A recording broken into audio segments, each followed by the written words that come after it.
Oh, well, welcome, guys. It is the BSL final. I'm joined here by a roundtable of amazing people that we're going to have a nice little pre-show. Of course, my go-to partner in crime here, Nyokin in the bottom left.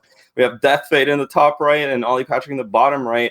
The Spanish viewership has been absolutely incredible throughout BSL, and these two guys have been doing God's work, really, in covering the BSL in Spanish. So, it's my pleasure, obviously, to welcome them on here with us. How about we do a little round table, say some highs, and go from there. Let's go with Nye. Okay, let's go with Nyokin first, and then we'll go Death Fate, and then Ollie Patrick. All right, well, I'm excited to be here in the finals. It feels like we blew through this season very quickly, and now we, of course, have Bonnet in the finals, and he's going to be going off against one of the favorites in the South American scene in Terror. I know for sure, Bob Malcolm, where you at, man? You got to be in the chat. This is your one time in the past few times that you have a South American representative in the final, so he's going to be rooting hard for Terror. It should be exciting. And then, of course, we have the third place match, which is OyA and Avi-Love, which is a rematch from the round of 16. And now I'll pass it on to Jan in top right. Hello, everyone. Hola todos.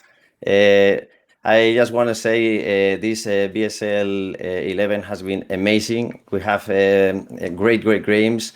I remember, for example, Terror against Dandy was awesome, and also BOA versus Terror in Gold Rush. I think Terror in Gold Rush is always an amazing game to watch.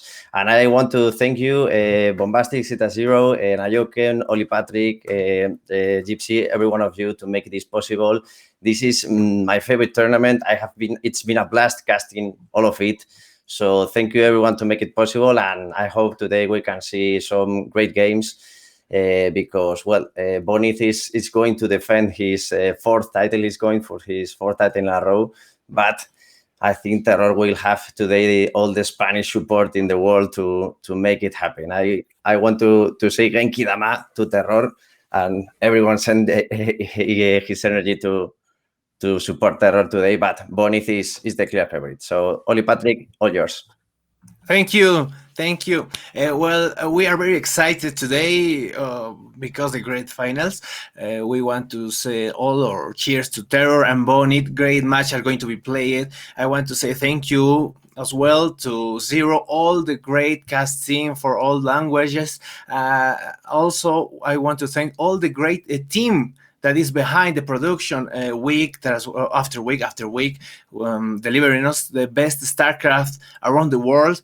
And thank you again for letting us have the opportunity, the chance to be able to cast these games for our communities and be able to support our favorite players. Today we are so excited and thankful for have this great opportunity. So Protoss versus Terran is going to be a great match.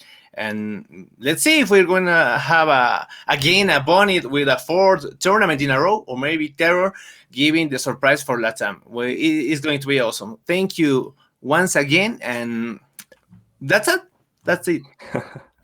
Yeah, well, I mean, we are going to have a sick final today, but before that, we're actually going to also watch Avi-Love versus OyA for the third and fourth place match, which is going to be absolutely incredible. I was talking about this last week's broadcast, not yesterday, about how for me that's going to be like a really interesting matchup because we saw that Avi-Love had the better of OyA, so this is going to be a nice and kind of like the narrative of OyA. He has to win here today to basically make it third place and like complete his ascent into BSL stardom, basically. But what do you guys think about that matchup? Because that's going to be the first one that we're going to be watching here. Who do you have favored here? I mean, definitely Avi-Love won versus OyA earlier in the tournament, but I mean OyA, he just beat True Touch.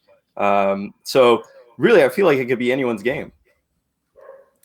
I'm gonna go with OyA here. I'm gonna say that the round of 16, Avi-Love got lucky, and OyA is gonna get redemption here. His PVZ looks very strong, but the Mass Ling heavy upgrade style, heavy macro style from Avi-Love looked very dangerous. You know, I was reading the Team Liquid predictions, and actually Team Liquid thinks that Avi-Love's gonna seal the deal and get third place, but I'm gonna go with OyA this time. Okay, Right. I'm going to root for Avi-Love because I play Zerg and I have no idea what he's doing in his games. He goes Mass Hydra against Bio sometimes and he wins. So I think Avi-Love is the favorite because also OyA against True Tact used a lot the Dragoon build. And I think the playstyle Avi-Love used is quite good against OyA playstyle. So I think Avi-Love will win maybe 3-1. Yeah. Ollie, Patrick, what do you think? It's very hard to say, but I think it will be good to have Protoss, Terran, and Zerg on the top 3. No, I don't know if it's going to be Terran or Protoss or Terran, but the 3 race of StarCraft being represented at the top of the tournament will be great. So maybe I'm going also to Avi-Love. Yeah, I mean, definitely this third and fourth place matchup is just so up in the air. Really have no idea who's going to come out on top there. But you know, it is going to be a best of 5, so they have a lot of games to kind of prove themselves. But yeah, I mean, the main event is going to be that DeWalt versus Terror, and Terror has, or DeWalt, Bonnet versus Terror. I'm just imagining some gypsy fan fiction going on here, but and Terror has had just an absolutely amazing tournament. You know, we remember last season BSL10 where he bombed out pretty early, like even in the round of 24. And you know, you could tell he was quite disappointed with that, but this tournament has been his. Yeah, he's done really, really well. We asked him last time in the semifinals what his thoughts were going into the finals versus Bonnet, and he mentioned that he played a show match just previously and lost 5-0, so he wasn't feeling too confident. So I'm hoping over the week that he's come up with a couple few builds to pull out versus Bonnet, maybe catch him off guard. If we're going to do predictions again, I think I'm going to go Bonnet. I mean, that's the safe choice, right? But I am a believer in South America. I know that Terra has tons of builds, and I know he is very, very strong. So it wouldn't surprise me if he does take it down. Well, it's a tough prediction, but I think obviously Bonith is the favorite because he has won the 3 previous BSLs. But today, I think Terror has all the support of his fans, and his name is Rodrigo Omar Campos Acosta. That the initials are Roca. It means rock in Spanish. And I think today he's going to show that he's not any rock, he's a diamond. So I think Terror wins today 4-3. It's a very divided opinion. Terror has shown a great growth in his gameplay. He's became a great representative of LATAM. So here, everyone wants a Terror win. But on the other side, Bonnie already had 3 wins in a row. He's going for the 4th. BSL 8, 9, 10. The 11-1 is going now to happen. So it's very complicated. I'm going for, I don't know. Go Terror for the win with all our hopes and cheers. Yeah, well, I have to agree with you guys. I'm like, my heart is definitely in Terror's camp. It would be amazing to see him win here. I mean, just being a Terran as well. You know, well, I mean, Dandy has done well in the BSL previously, but for Terror, that would be just amazing. And he's had some he's had some great tournaments in the past as well. If I remember RCG, he did really well as well. So it would really be like a 6-6 story just to have Terror finally pull through, come out on top, and dethrone the king himself, Bonith. But I mean, it is Bonith. It is PVT. it's going to be so hard. It's going to be almost a Herculean task, I would say. But, you know, I think a lot of people are pulling for him. I think a lot of people are also pulling for Bonnet because, you know, people like seeing kind of the dominant players, right? Like, I don't know, like the Federers or like the LeBrons or something. Bonnet has been that for us in the foreign scene. So it would be sick to see him continue dominating. But, yeah, I mean, it could, you know, honestly, it could go either way. Because sometimes it seems like the stars align for a certain player, and maybe that's Terror. But, I mean, I will say this. They played recently in the Best of the Best tour, and Bonnet did go 5-0 against Terror. So that's definitely going to be fresh in both of their minds.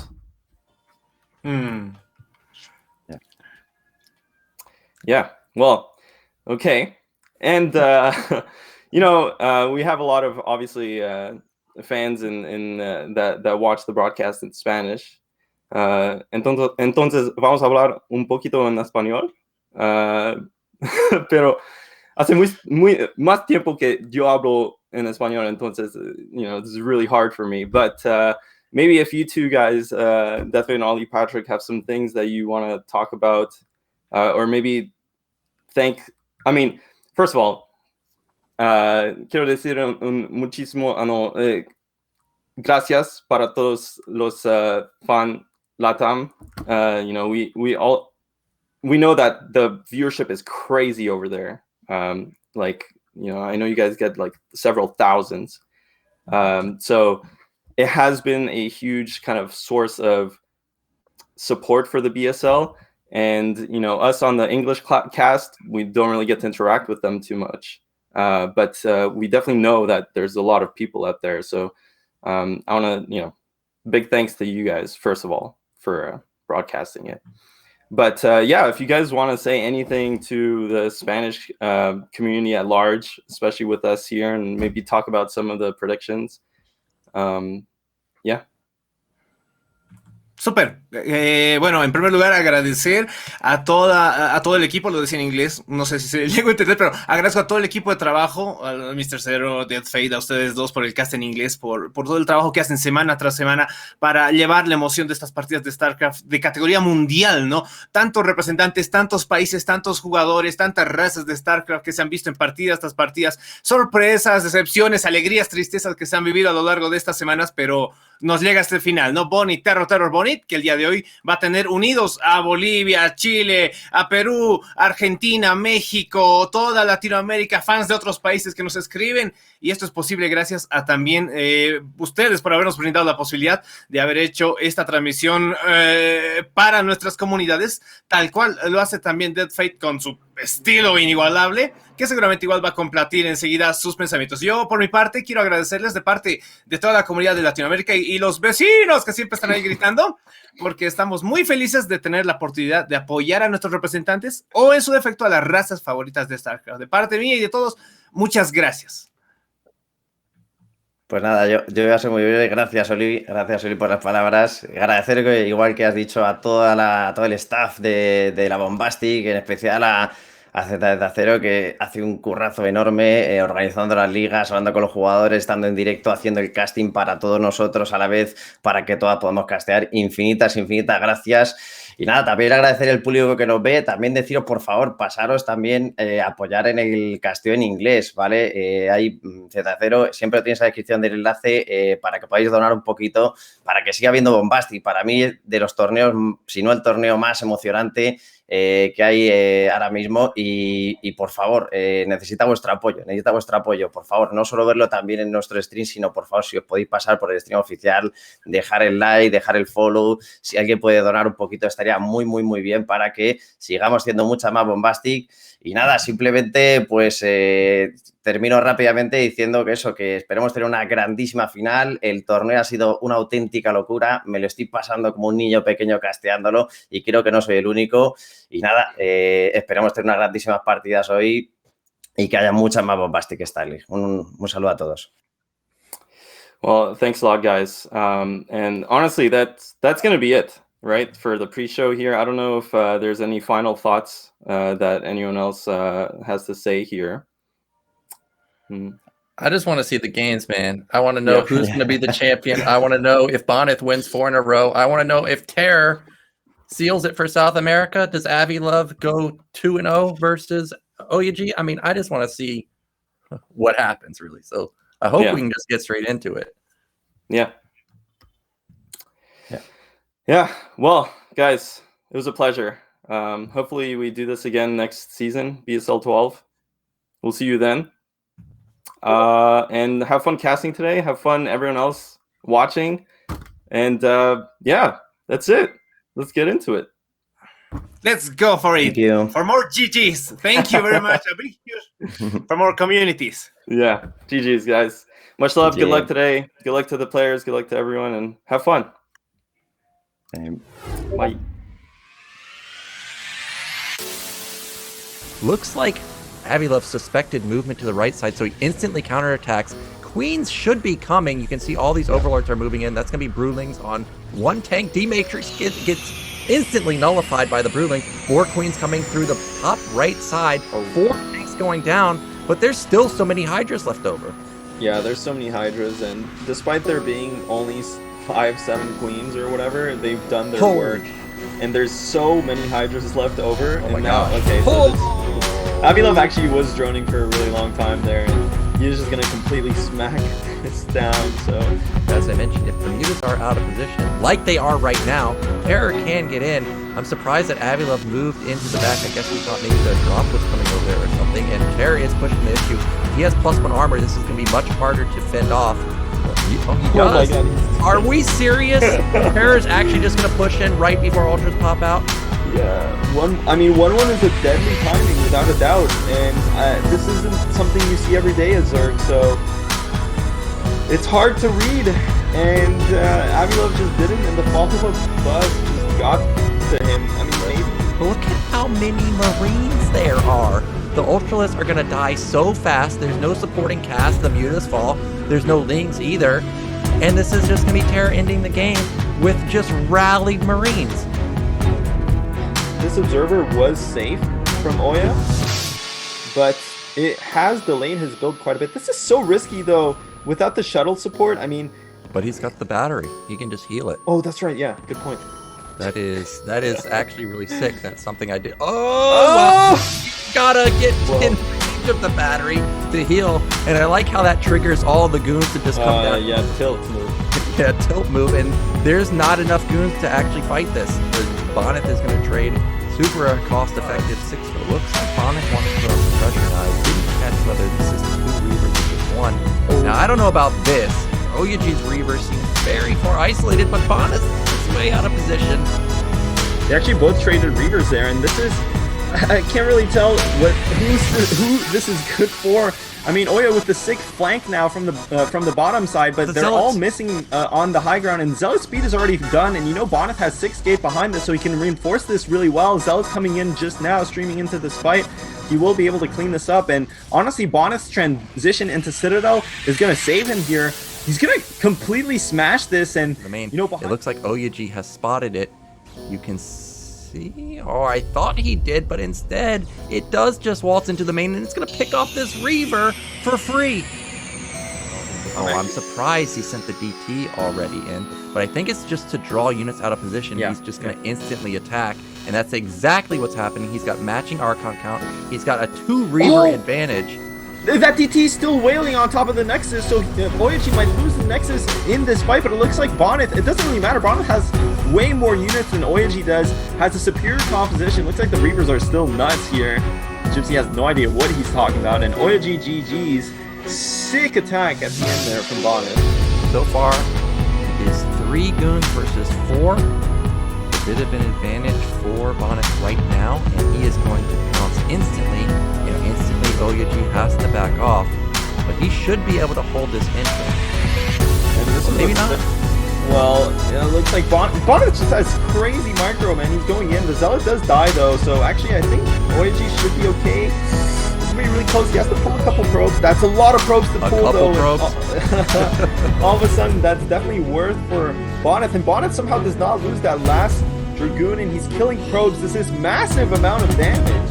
He can one-shot probes with 3 goons, so he's now wiped out 4 probes, and that goon that thought he was going to one-shot that goon in the back ends up not even getting the kill. It survives with like 5 health or something crazy. That's a 5th probe going down. Meanwhile, that was 12 probes that were pulled.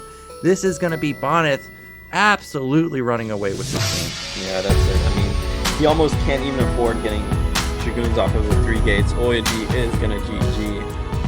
OyA moving around the bottom side is always dangerous because if he overextends and gets flanked, especially with high ground from the back, he's in deep trouble. And now, I guess he potentially could go for the fight. But OyA doesn't have a shuttle. Well, this is base racing area. Yeah, you don't see that often. OyA's Reaver just... Oh my god, it's taking so many hits. It does get 2 Reaver shots off, which is not going to be inconsequential. OyA though, where's his... did he have a shuttle with this attack, or was that the only Reaver he had? That was it, and Boneth is going to just flat out kill the probe line way faster. Oh my god. Than OyA. And if he can get even a single probe across the map, Boneth can rebuild his Nexus. Yeah. OyA really needs to make some type of magic happen with these goons, but instead he's just taking shots to the face, and almost all the shields are gone on all of these goons. I guess he's trying to bait out the money. Yeah, he is. I mean, that's actually kind of hilarious. I've never seen that. I mean, he saw how many probes there are, which is why he's forcing this. He knows, oh, well, the support base sees it too. GG, Boneth takes it 3-0.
Welcome to the final day of the BSL. I am Naokin, and of course with me is the Spanish-speaking guy.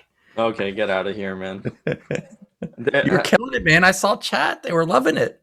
Yeah, well, it was, yeah, let's just not talk about it. I mean, you know, I was sitting there, okay, and the reality is, like I was telling Zero this, but you were out doing your things in the back there behind the green screen. You know, I'm not comfortable speaking Spanish, obviously. I mean, because I haven't done it in a long time, but those guys, like, they come into the stream, like they come into our broadcast and they're speaking English and stuff, and they're making an effort when clearly, you know, it's not necessarily the most proficient language. So I figured might as well say a couple words there. Yeah, that's it. I mean, you know, I mean, that's the reality, man. The thing is, the South American viewership is nuts for this tournament, and they're like pretty fanatical about their players. I mean, they all want Terra to win. I just want the best player to win, obviously, let's be real. Yeah. But yeah, so you know, guys, it's easy to, especially like the StarCraft community, like we're very segregated based off the languages that we speak. It's kind of hard to forget, or easy to forget, that there's just a bunch of players playing this game all over the world. So, you know, and BSL can be a celebration of that. We already have all of the best players from around the world. So, you know, we got to pay our respects to the different communities. Yeah, but we've got an exciting finals, and we're going to have a Polish player going up against a South American player. I'm looking at my green screen, man. It keeps flickering. Earlier today, my light in the back actually broke. So that's why, if you're wondering what the heck is happening to Naokin right here, that's the reason that there's the flickering. So we're trying to not move, trying to keep very still. I know that's hard for you because you get really excited. Yeah, I know. You see I me mean, in during the back. games, you guys should see like the you don't see Nyokin during the games, but he's often like flailing his arms around and screaming crazy stuff. Yeah, it's definitely true. Good thing, sometimes they do bloopers in movies. I wonder if they'll do like BSL bloopers. And I've secretly been recorded this whole time for the Patreons. Yeah, maybe that should be a Patreon level. You get BSL bloopers. Yeah, watch Nyokin make a clown out of himself. Just kidding. That's always the case. Okay, I see what type of cast this is going to be. So it's going to be me and this clown going at it today, head to head. Well, Mihai, you're talking about how you want to see the best player win, and it's going to be very hard for Terror to make a victory here because the best player in the BSL for four seasons now. It's just crazy how dominant he is. I was looking at the profile statistics on Team Liquid. Do you know what his win rate versus Terran is? No. It's 100%. Oh, yeah, this is going to be OyA versus. You keep forgetting Avi-Love. we're doing the third and fourth. I know, place man. I keep forgetting. This is what I'm excited about. I'm just on autopilot, man. As soon as I know there's a Terran in one of the matches of the day, I'm just totally focused on it. So we actually are going to have a Protoss versus Zerg first. I totally forgot about that. It's going to be Avi-Love going up against OyA. We saw Avi-Love take down OyA earlier in the BSL, and OyA looked very good previously, taking down True Touch in the round of 8. Yeah. You see that he's got a high win rate across the board, of course. Avi-Love actually has a high win rate across the board too. Surprisingly, his versus Protoss is his weakest matchup, or at least that's what the statistics say, but he looked really freaking good with that Ling heavy upgrade style. Yeah, he did. He certainly did. No, Avi-Love had some sick games versus OyA, and actually, I remember we were casting that group, and it was kind of a shocker at the time, Avi-Love making it out in first place. I forget, there were some other really strong players in that group as well. But at the same time, OyA came back to basically take out True Touch in the previous, what was it, in the round of 16, right? In a best of 5. Or in the round of 8, rather, in a best of 5. So, and we saw True Touch, he actually made it out of a tough group with the 2 Protoss players there, Sneasel and Bonnet, right? Didn't he? Anyway, I don't know, but True Touch was looking sick in ZVP. The point is, okay, True Touch was looking sick in ZVP, and OyA came in and laid the smackdown. So, and this was after he lost to Avi-Love. So maybe OyA has gone back into the groove. I know he's been playing a lot. OyA, that is. I've seen him play. He'll like he went into Crossy stream. He's like, hey, let's play some games. So clearly is practiced and informed for this matchup against Avi-Love. But, Avi-Love, he has been the dark horse of the tournament, without a doubt. Yeah, for sure, Avi-Love has been the dark horse. But OyA, this is his destiny, right? He was destined to get to at least this point. If he wins here, he gets 3rd place, which is going to continue his reign from Gosu League. And then, next season, all you people out there that are thinking about betting on a player, you should bet OyA to make it to the finals next season if he wins 3rd here, because he's on pace to get into the finals. I am a believer in OyA. I think that he can take down Avi-Love, but Avi-Love's, macro style was really strong. Actually, he macroed very well versus Koget too, so it's not like ZVP is the only matchup he can go heavy macro style. It will be nice to see if he can get up and running. I know that a lot of Protoss players these days, with their gateway pressure, does keep the Avi-Love on, does keep Zergs on low drone count, and it can get out of hand quite quickly. But I have been informed that the game is ready. Our players are ready. So let's get into the first game of our 3rd place match. It is going to be Avi-Love versus OyA on Overwatch.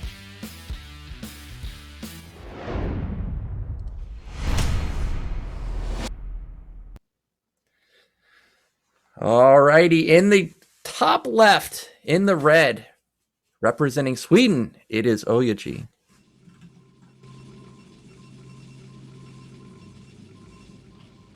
in the bottom right, in the blue, from Denmark, another Viking nation. It is Avi-Love. That was clowny. Well, I thought I was the clown in this cast, right? That's what you said earlier. Well, Niken, we had a poll in the chat. Oh yeah, what's the poll say? Nair guy, and you won. 52%. Oh, of course I won. Except in Ascension, I don't win that. When are we gonna see you in BSL, man? You've ascended. What do you mean? I'm a caster. No, when are you gonna play? We need. Everybody wants to see the big Jip I'm playing in the BSL right now. 12. All right. Well, what do you think we're gonna see here? Of course, it's gonna be a gateway expand.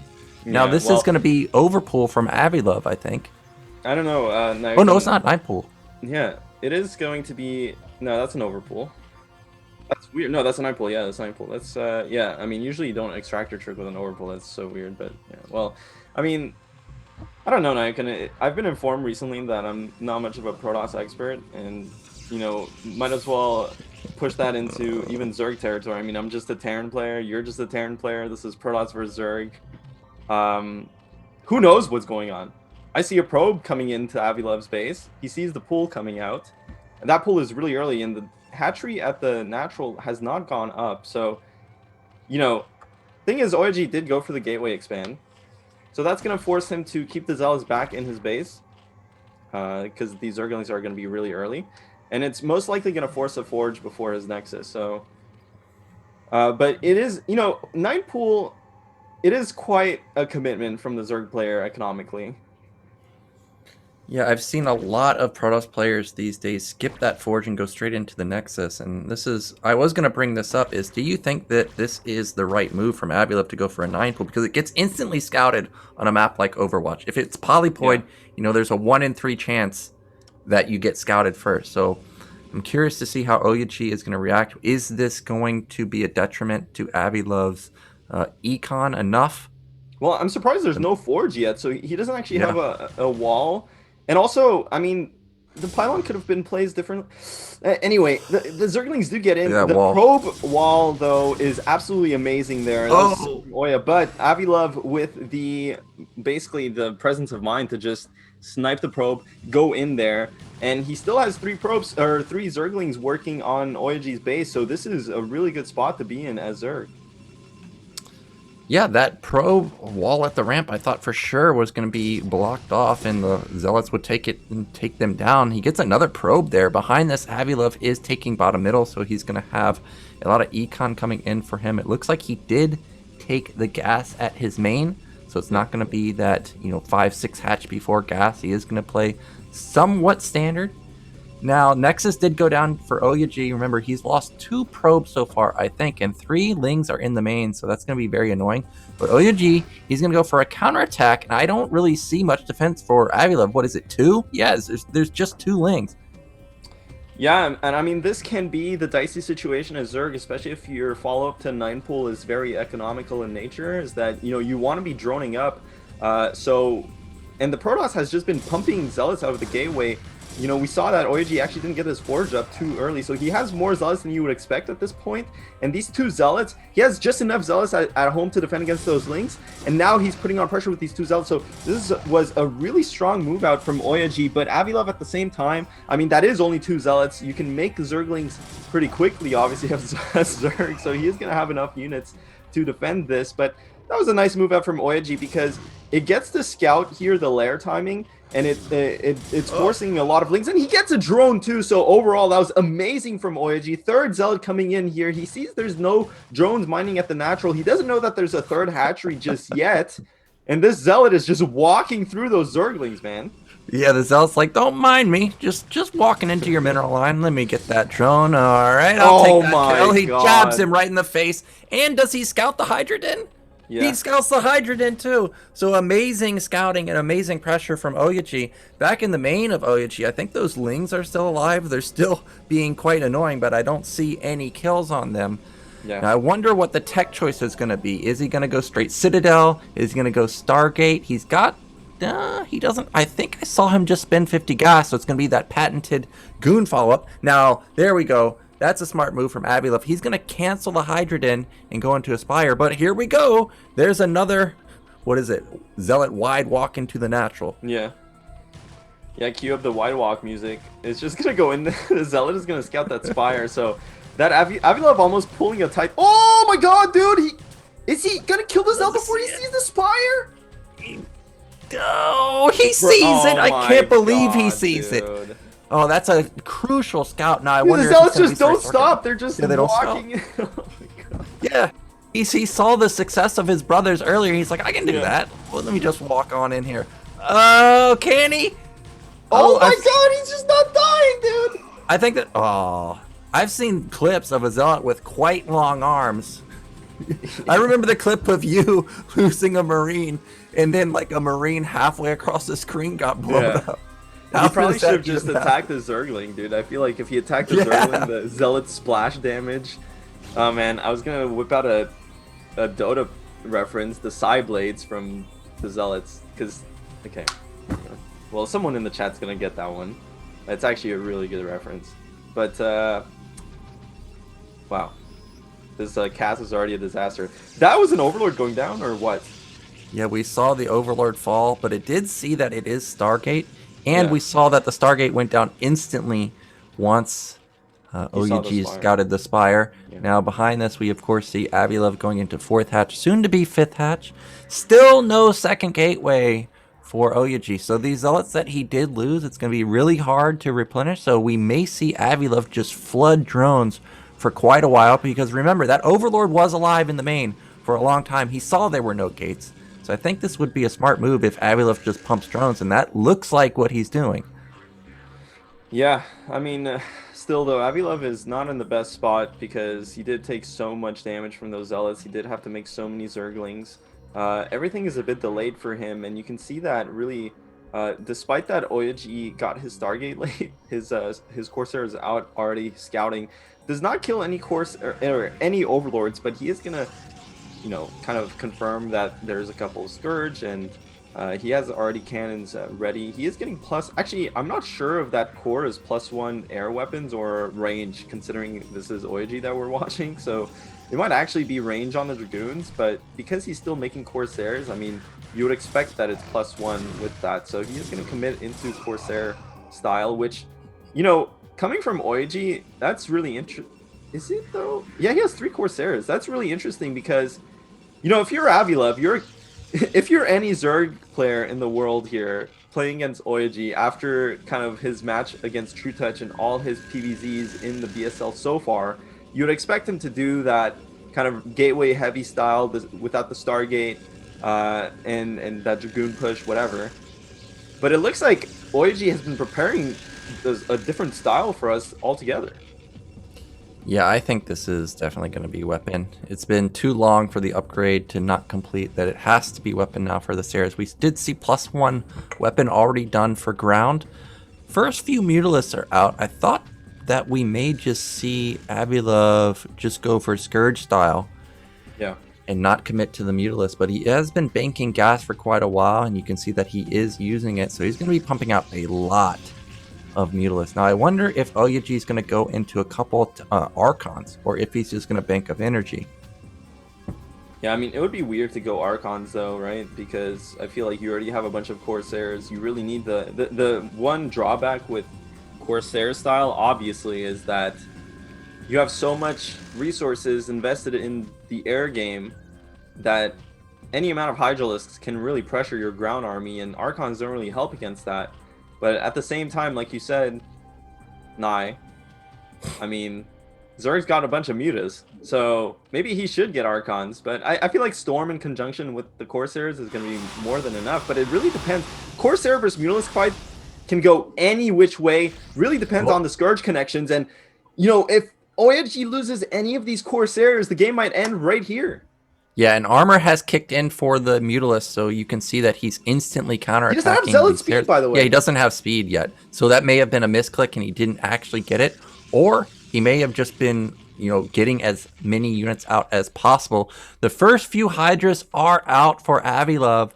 So this is going to be all of his macro kicking in. And that's kind of the reason that I was talking about going for the Archon, because if he had gotten it quickly and just gone instantly with a lot of Zealots and Archons, we already saw, well, we saw in a previous BSL where Dragon hit a slick timing versus Eon Zerg and popped all the Sunkens with his Archon in the back. So that's what I was thinking, but now that window has come and gone, so of course it's going to be Storm now, and I'm a bit worried for OyA because we've seen how strong Avi-Love's macro has been once he gets his bases up and running.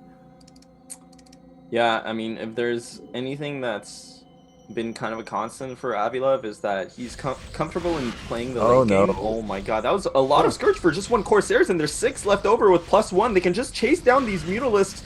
You can see Avi-Love knows he has to spread all his mutas out to avoid, you know, all of them dying really. But this is a disaster for Zerg because all of a sudden that air control is totally out the window.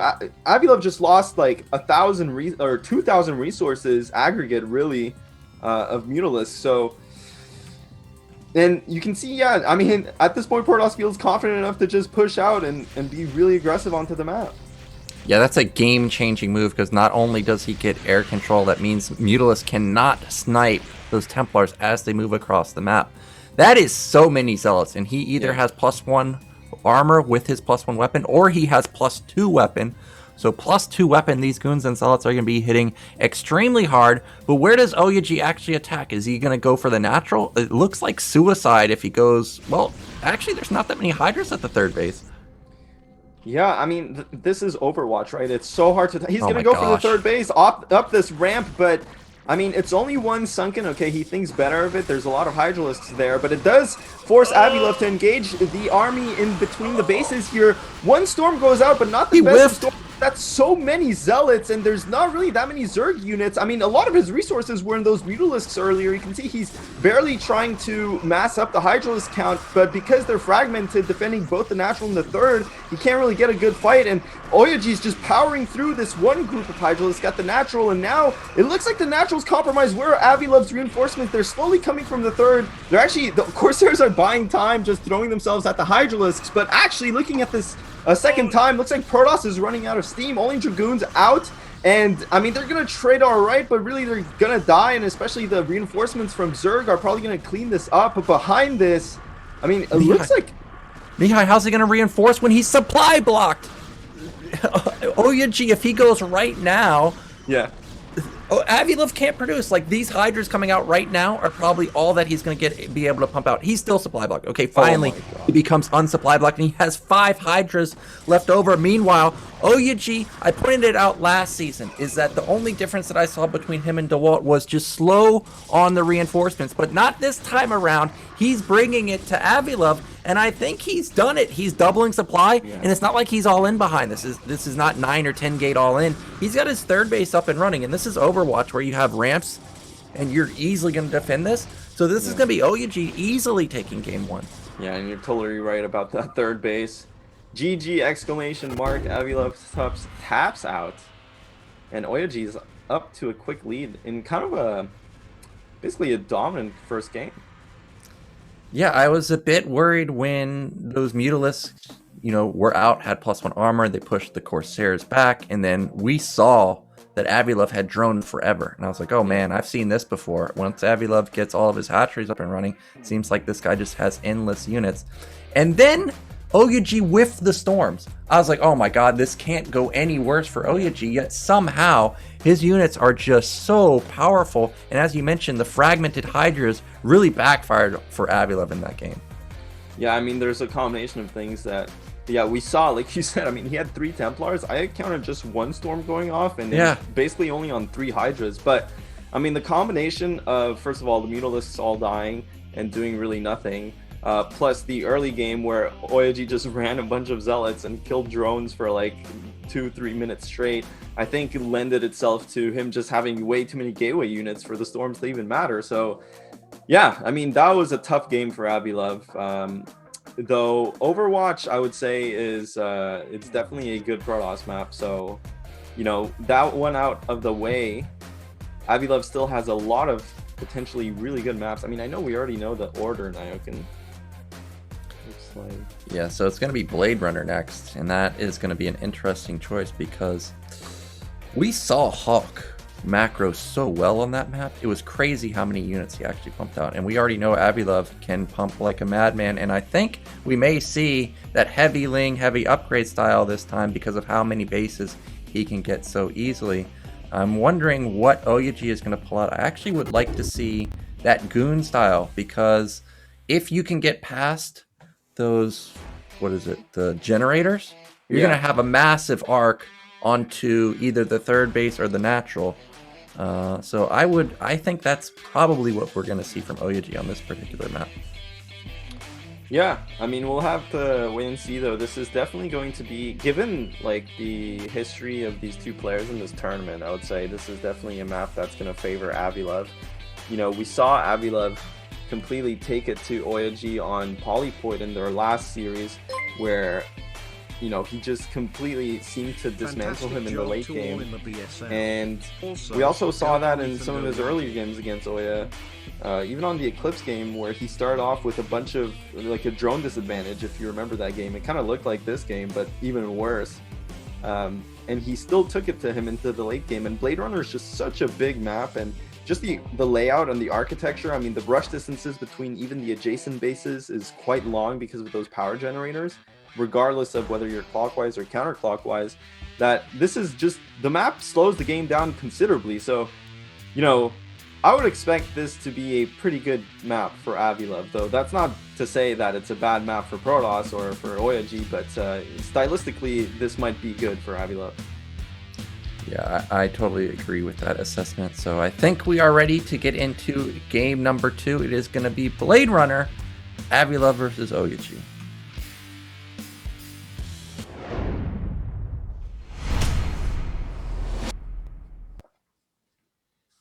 All right, in the top right, our blue Zerg player, it is Avi-Love. And on the bottom left, the red Protoss player, it is OyA. All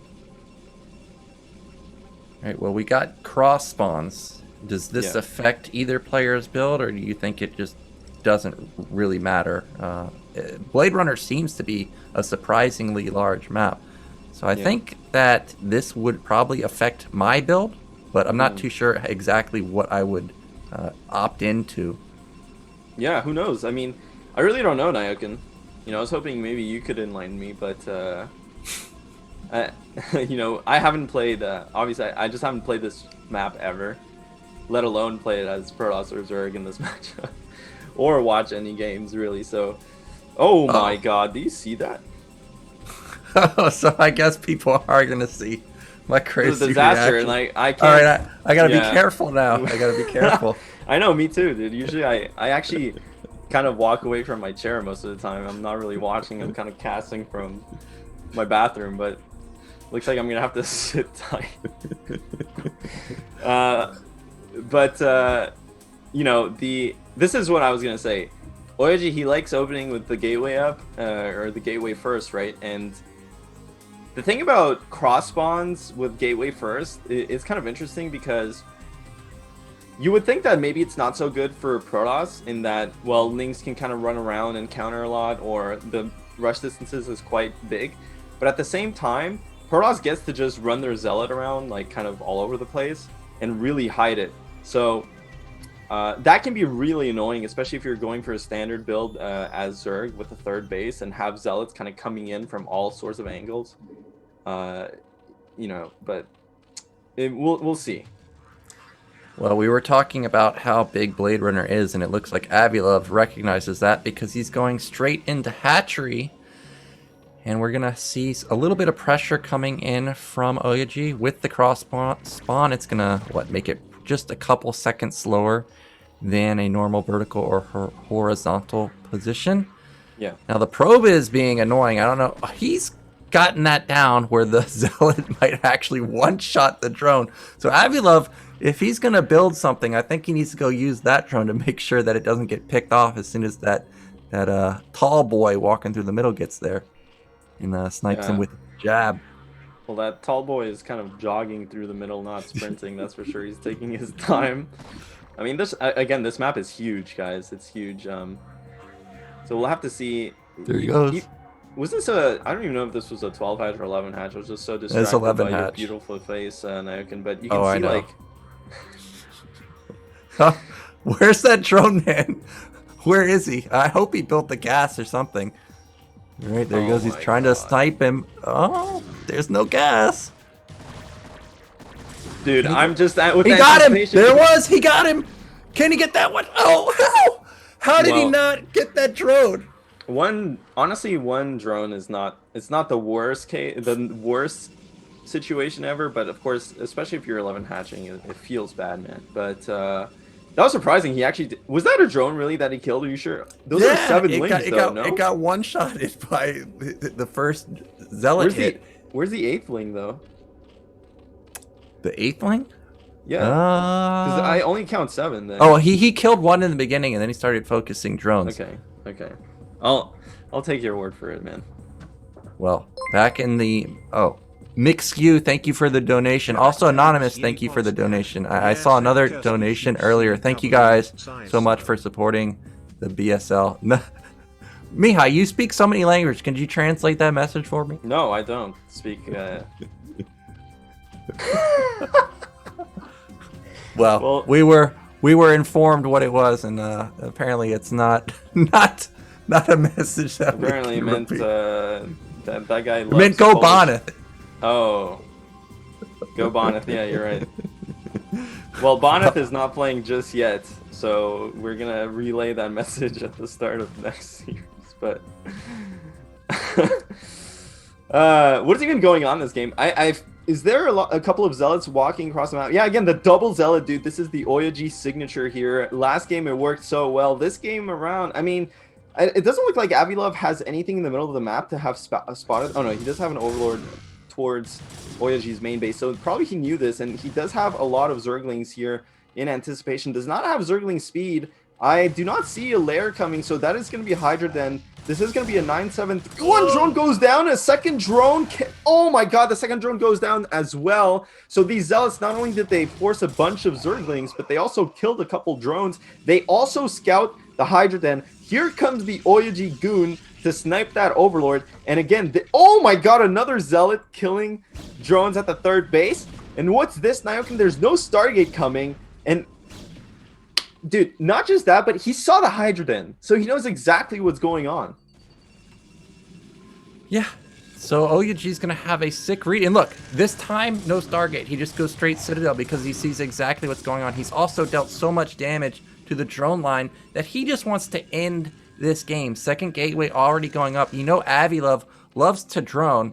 So Yeah. I hope once speed instantly kicks in or is about to kick in, just OyA goes for it, because I think there's going to be a real opportunity for him to just absolutely kill Avi-Love. Also, Avi-Love is supply block. So this is devastating. Yeah.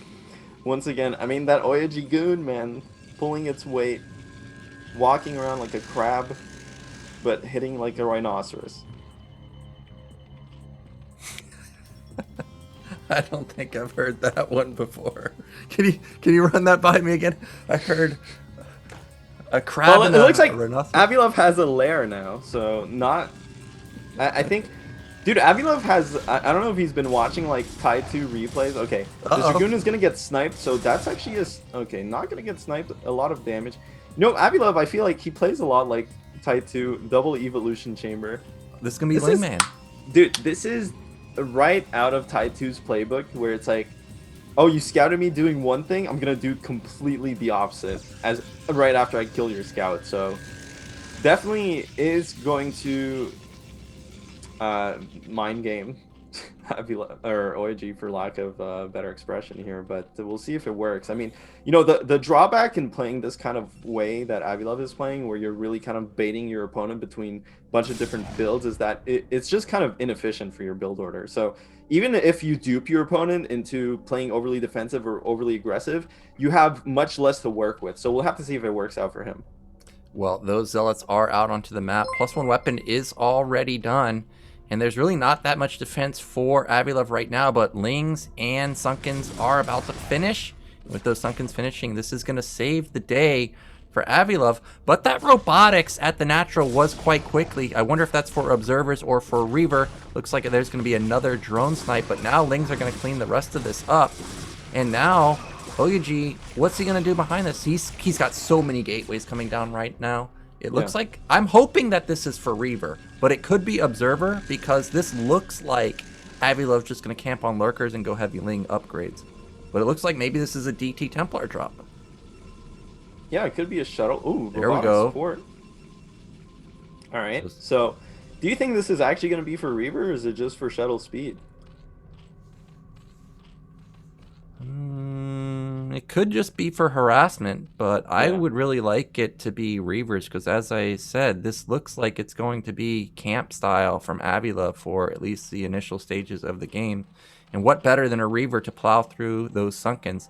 DT going to the top side of the map to make sure there is no fourth base there. Spire coming down.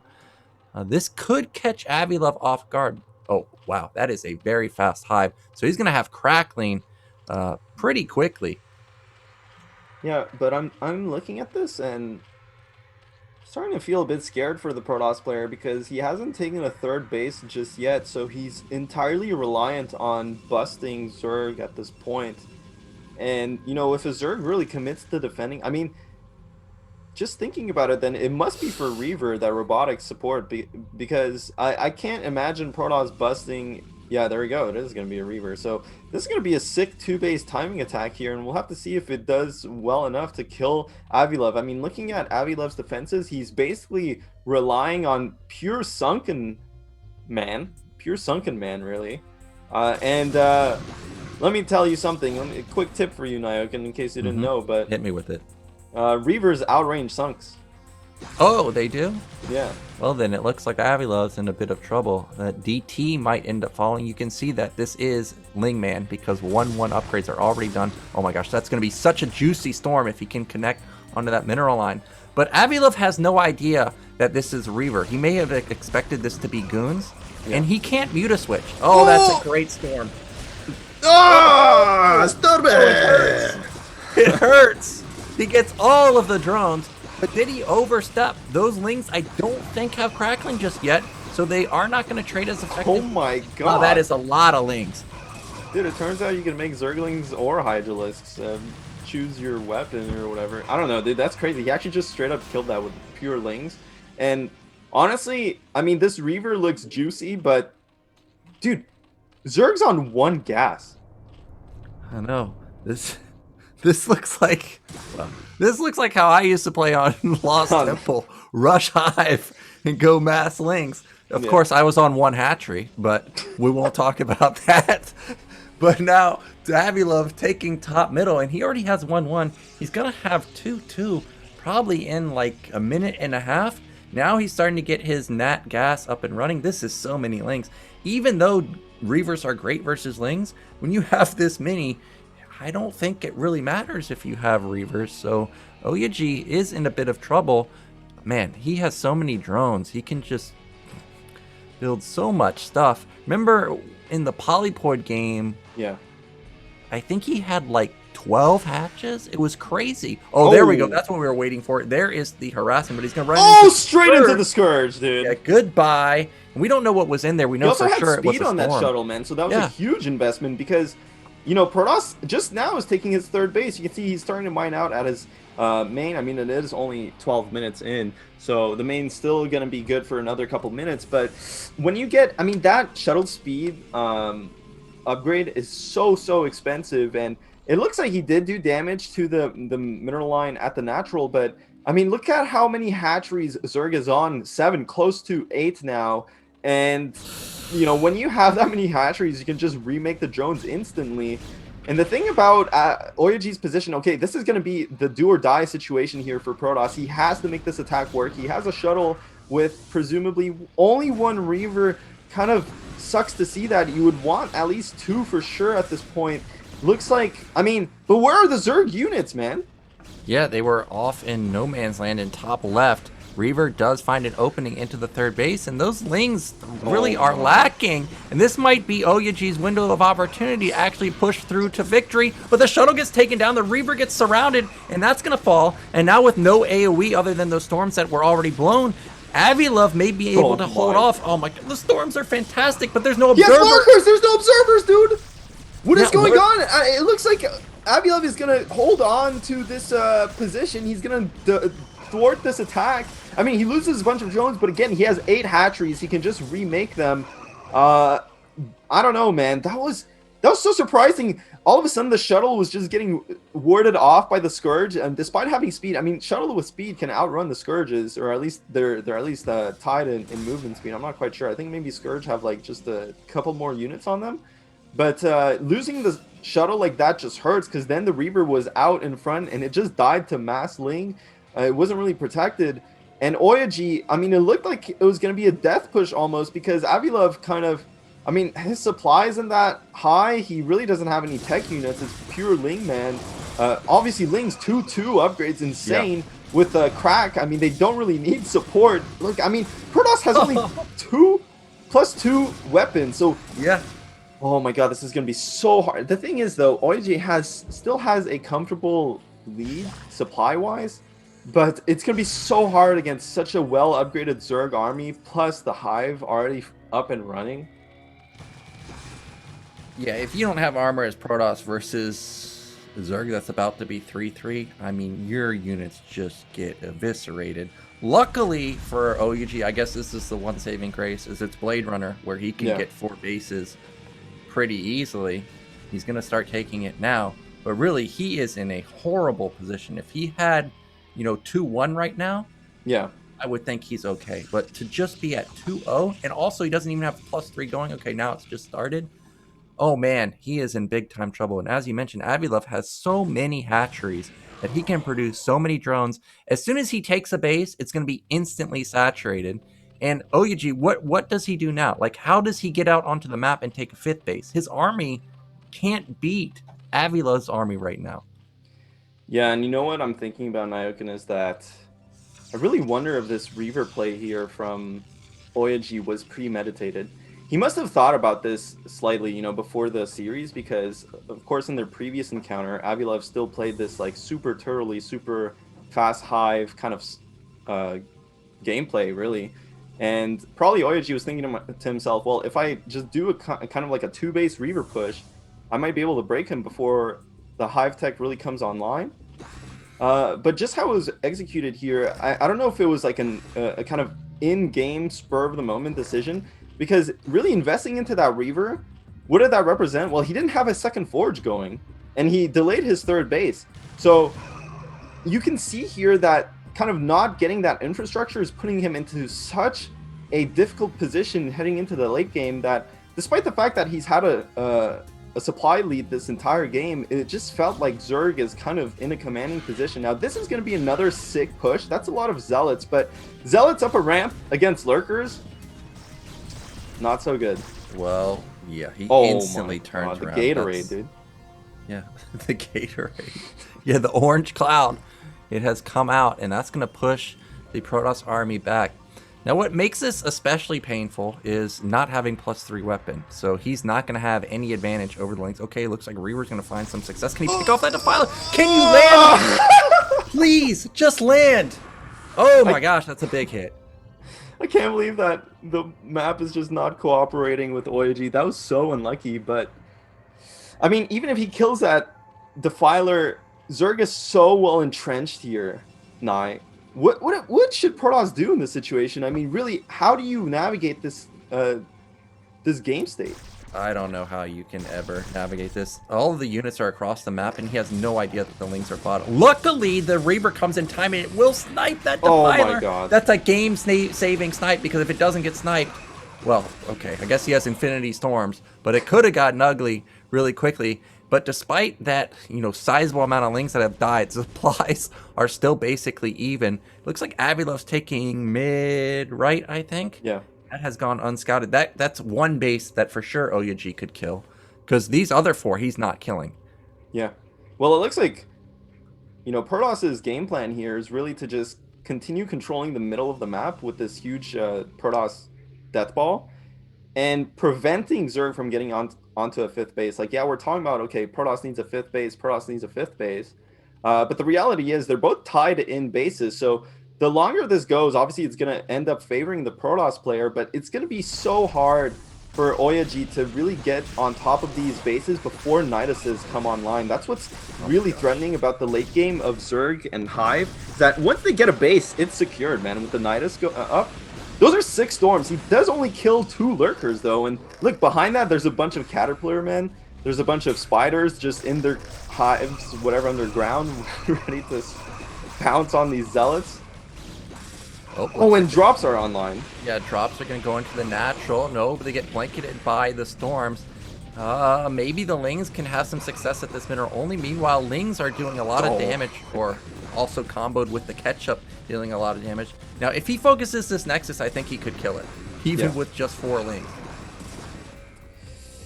I mean, that's a decent counterattack here from Avi-Love. Dude, this game is kind of spiraling into chaos a bit. Units all over the place. But it looks like Protoss's main army is just getting whittled down by waves of Lings and, like you said, the catch-up. And, well, look at this. Avi-Love's mined out on 3 of his bases already. Yeah.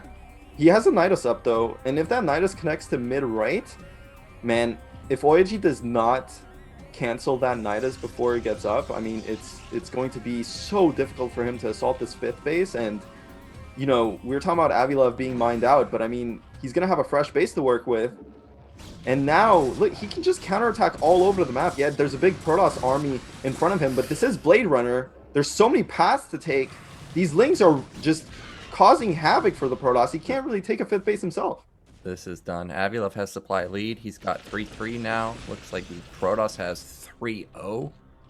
So no double forge still. Ultralists are finally out on the map. Finally, we're going to see a gas unit built for Avi-Love. Drones are being sent to mid-right, so that's going to be a lot of income coming in for him. Okay, OyA's going to be expanding to bottom right also, so that's going to be interesting. Both players expanding in the same direction, but also it looks like OyA wants to take mid-left. Now I'm worried for him because that's going to split his army up quite a bit. Oh my god, the cows are out. Again, this is kind of Avi-Love-esque. He's the only one that I've seen use Ultralists in a long time in this matchup. If that Nidus goes down, that'd be kind of annoying for him, but at the same time, I mean, he has such a huge lead, Avi-Love does, that, yeah, it's starting to look really desperate for the Protoss player. I mean, what can OyA do here? Probably if he stabilizes bottom right and double expands there, he might have a chance in drawing this game out, but it's just so hard when Zerg is in this position. It's so hard playing Protoss versus Zerg in this state. Like, late game on a big map, Zerg has huge econ. Yeah, bottom right instantly got crushed. That's going to be a dead Nexus. He's going to lose a lot here, but I think that was definitely worth. You know, Lings are pretty much for free, so Avi-Love does really only lose maybe like 20 Lings and 3 Ultras there. Takes down the Nexus, keeps OyA on the back foot. And OyA's mined out on 3 bases. But now, if he can pop this Nidus, this could be a very important base going down. You gotta snipe that Nidus. Dude, this is... I can't... Oh my god, did you see that? The nuke exploding all over the drone line. And even the Nidus is gonna go down. This entire base just gets completely shut down, and look at the supplies they plummeted for Avi-Love. So all of a sudden, has OyA found a way back into this game? Yeah, what was that? It just instantly 40 supply down the drain. I wonder how many drones that actually was. And OyA is scrambling to get up bottom right. He cannot afford to lose these Archons. They're so expensive. Oh no, the shuttle falls down. That's gonna be Reavers falling down. Triple Storm is another whiff. Oh, this can be OyA losing his army, and he cannot lose these Reavers, but he's going to. At least they're going to get a... Okay, so the Reaver shot itself, I was going to say at least it's going to get some kills, but it ends up only getting 1 Ultra. Yeah, I mean, this game's crazy. You can see, actually, Avi-Love is starting to get range upgrades on the Hydralisks, which is pretty important, to be honest. You know, especially in late game, you kind of want to mix in Hydralisks eventually. You know what used to be the case, Nye? Oh, you're gonna tell me a boomer build? Yeah, back in the day, dude. I've got some myself. All right, you know, people used to play this ultra style all the time, and this was before like Hydras were really prominent in ZVP. But people would just go lurkers into Lings into Hive Tech, so they never really had Hydralisk upgrades. But the late game transition sometimes from Protosses was that Sair DT, man. Like you just get 2 Stargates up, start pumping Corsairs, and go a bunch of DTs, and it was just so hard when you're on Ultralisk Ling to deal with those DTs. So you need eventually to have Hydralisks mix in, but I don't think OyA is going to go for anything like that. I think he's just going to stay on this Shuttle Reaver Archon mix and try and keep harassing the Zerg while trying to kill the bases and take his own expansions. Yeah, and I think OyA may find this mineral only at mid-right, but he's going to be getting instantly counterattacked by these Ultras, Hydras, and Lings. But he's got, or OyA has powerful units coming in to save the day, so I think he's going to push this back. Yeah, actually Avi-Love realizes that he's not able to get all the way in, so he backs off. But it's fine because Avi-Love does have top left up and running. He did retake mid-right. Mineral only is going to fall, but OyA successfully has gotten the bottom natural. Oh my god. Well, this game is going to go on longer here, and dude, nah, I hope you got your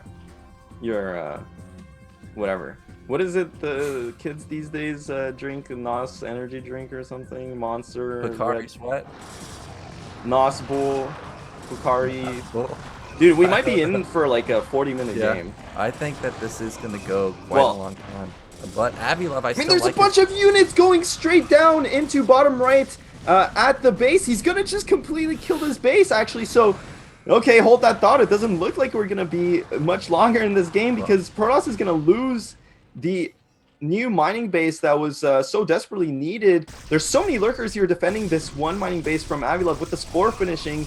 Can maybe kill a couple of observers, but actually it's just going to face tank a lot of the Zealot Archon. And all these Zealots are dying. The Obs are coming into position, though. They do spot the lurkers, and without any supporting cast, these lurkers are going to get surrounded. So much Storm going down on to the mineral line, kills all the drones, and again, Avi-Love's supply is plummeting, but that isn't a lot of Protoss units left over. Yeah, that is so much Avi-Love coming in through the back, but the Storms are endless. He just keeps casting. He's just got it on rapid fire auto cast. Oh, looks like he's finally run out. The Archons are going to fall. He's not going to get the hatchery. So that's a game-saving move for Avi-Love. He's going to have that base still available to him. But look how few resources he has. He's only, what, at 150? It looks like he's having so little income coming in that I don't know how fast to be able to replenish that drone count. But still, supplies are dangerously close. 90 to 80. OyA, no 5th base still. He's about to mine out his mineral only and 4th base. I think this is it. Yeah. Yeah, I mean, this is going to be so difficult for Protoss because Protoss is mining out their 2 last bases here, and it doesn't look like, I mean, he does have a decent bank to start a Nexus, but he doesn't have the units to really protect that Nexus at this point. And it looks like Avi-Love, with saving that hatchery, he will continue mining for another while, really. So I don't know, OyA has to work his magic. One thing that OyA could have going for him is that if he knows that 12 o'clock or whatever, the top left base is really the only important base, he can start committing a lot of his shuttles to continuously harass it and keep the drone count low, as opposed to trying to expand himself. So that could be an avenue for him to stay in this game, but the clock is on. You know, Protoss has to do something, and he has to decide real quick. Is he going to take a base? He's going to continue harassing this? Yeah, I think he needs to get bottom right up and right. Well, yeah, he has to because he's mined out. He's down to probably, what, like 1,200? Oh, actually, it's a bit more than I thought. Maybe like 2,000 resources to work with, and that's it. So 400 of them need to be a Nexus. Otherwise, he's going to be all in. Oh my god. That Archon, every unit is so important. And I'm just so sad at these upgrades. Look at him, man. They're still 3-1. How do you fight a Zerg army that's already 3-3-3 across the board? Okay, actually. That was the Protoss rain dance there. Hoping for... Oh my god, dude. That shuttle almost went down. The Reaver does go down, though, and every unit is so important. The shuttle's still alive. There's no Anti-air, the storm was sick though, kills 1 Scourge. So the shuttle does stay alive. You know, if that shuttle had gone down, you could expect the Zerg to just A-move in that situation though. I mean, there was some storm to work with, but it looks like OyA is just going to commit to this mid-left. And that's a sick base to take. I mean, it's kind of a double-edged sword because on the one hand, it's right next to the Zerg player, so you're really going to be hotly contesting it. But at the same time, because it's so close, his army's already there. So if he ever gets a small advantage, he can just A-move into this Zerg base. But it's just so hard to attack into lurkers. It's so funny. These players, they just want to slug it out. Expanding the same. Oh, look at that flanking Scourge! Almost gets a connection. But he's got the moves, Mihai. Yeah. He's got the moves. He skirts around, avoids disaster. But look at this bank from Avi-Love. He has 3k gas. If he was to build 15 Ultralisk, Yeah. oh my gosh, his army would be ridiculous. But he just doesn't have the minerals right now. He's mining essentially only top middle, and that's it. Yeah, but that's an interesting idea. I mean, he could just sit there and make ultras as the minerals come in. Okay, is that going to land or what? Thank you. Gosh. I like how at some point OyA just looked at that base and he's like, yeah, I'm going to park this Reaver right in the back here. But, you know, the problem with this base that OyA took is that he's committed here. Where does he take another base? Where's the second base coming? Yeah. You know, like, does he just take the mineral only right there? It has to be the mineral only, right? Because he can't. Oh no, shuttle goes down. Like, he can't leave this base. Like, that's the one bad part about this, is he can never leave. And I like this move from Avi-Love. He realized that, hey, you can't leave ever. Yeah. So I should just counterattack. There is no defense at the natural right now. Absolutely nothing. There's like 3 cannons, okay, and a goon. That's it. Yeah. We saw some overlords earlier from Avi-Love just kind of like slam into the natural. He never really dropped anything. Oh my gosh. Oh my god, the timing here. How did It's like I'm watching Counter-Strike. An angle gets peaked and then there's no one, but then there's someone, and the Zerg is on the counterattack. This Nexus is down, and now OyA in no man's land. He's like, well, I'm even pulling the boys here. I gotta go and kill this base. There's no way he can defend that. Nexus goes down. 53 minerals left.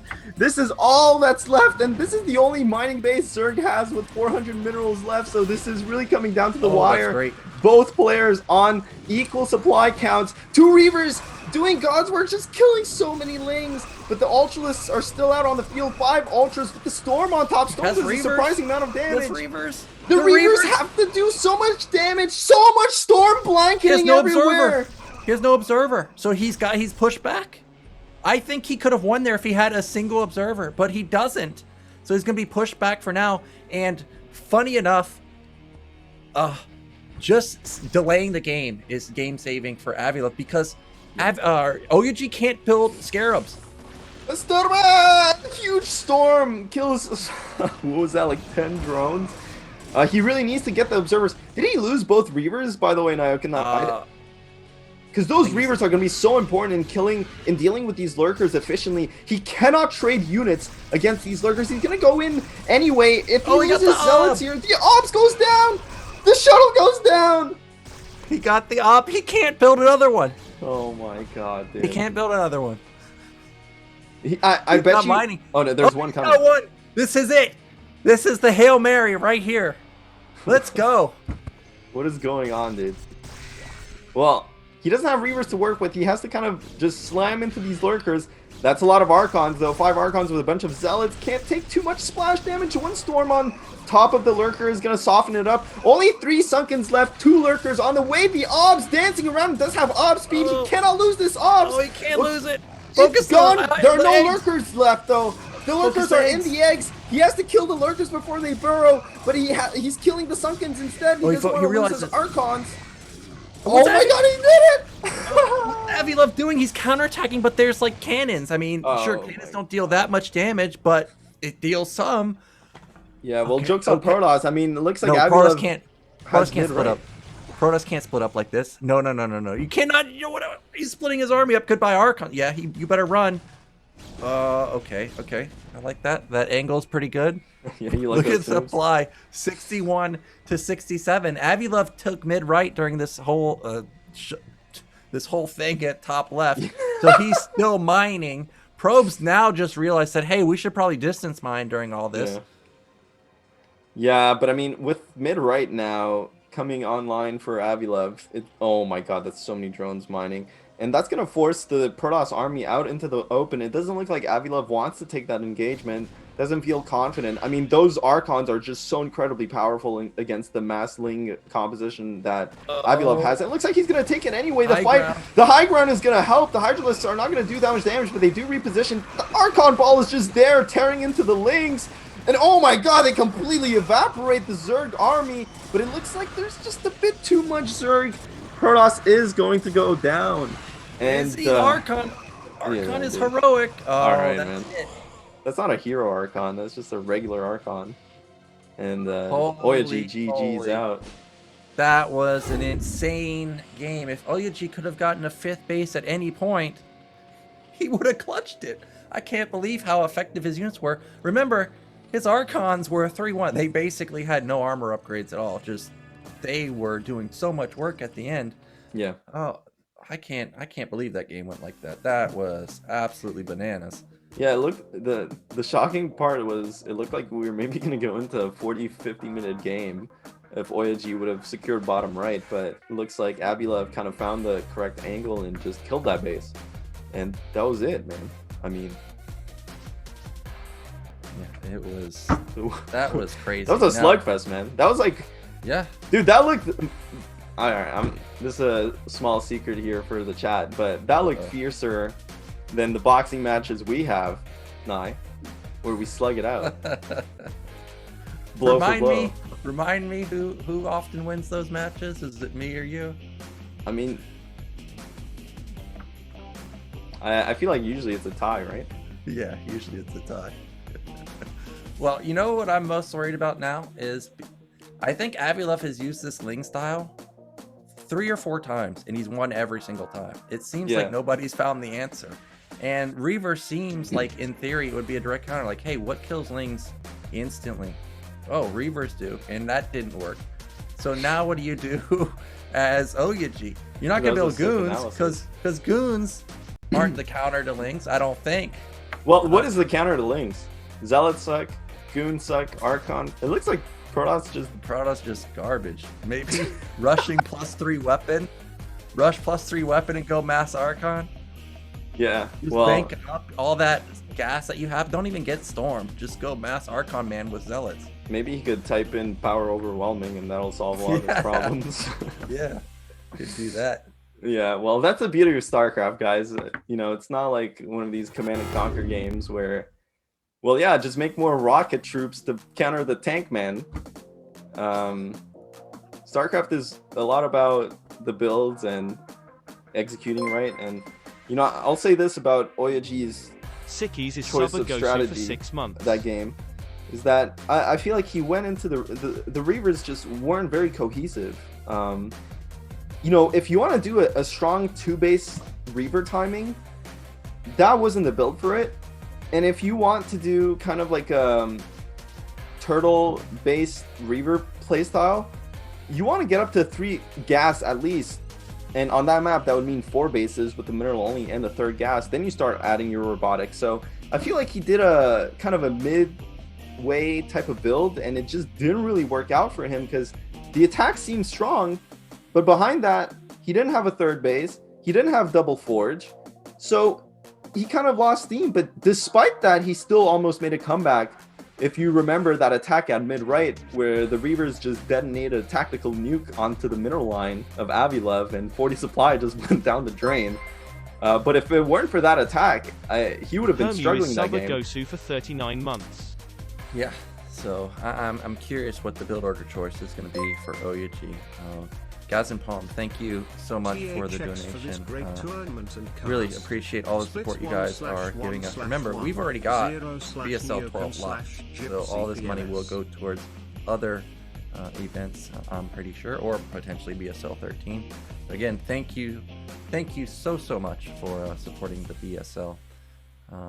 But yeah, I think that Avi-Love just needs to keep with this Ling style. It's had such success. Nobody's found the answer.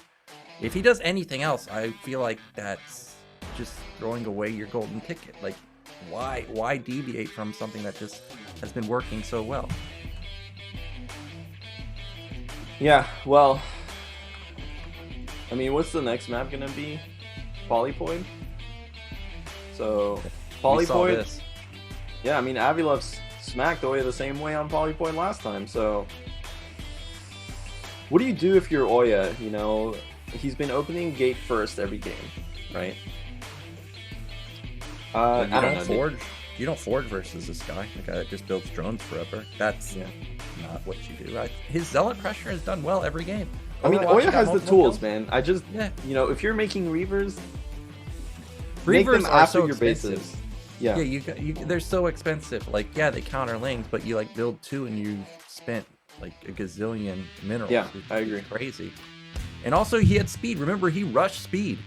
Yeah, And he- and the Templar first shot. shuttle just went straight into a couple Scourge, but Yeah. guys, the game is ready.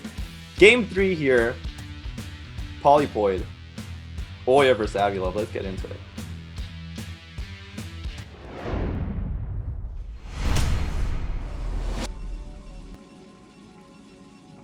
In the bottom right, having a very close comeback, it is OyA.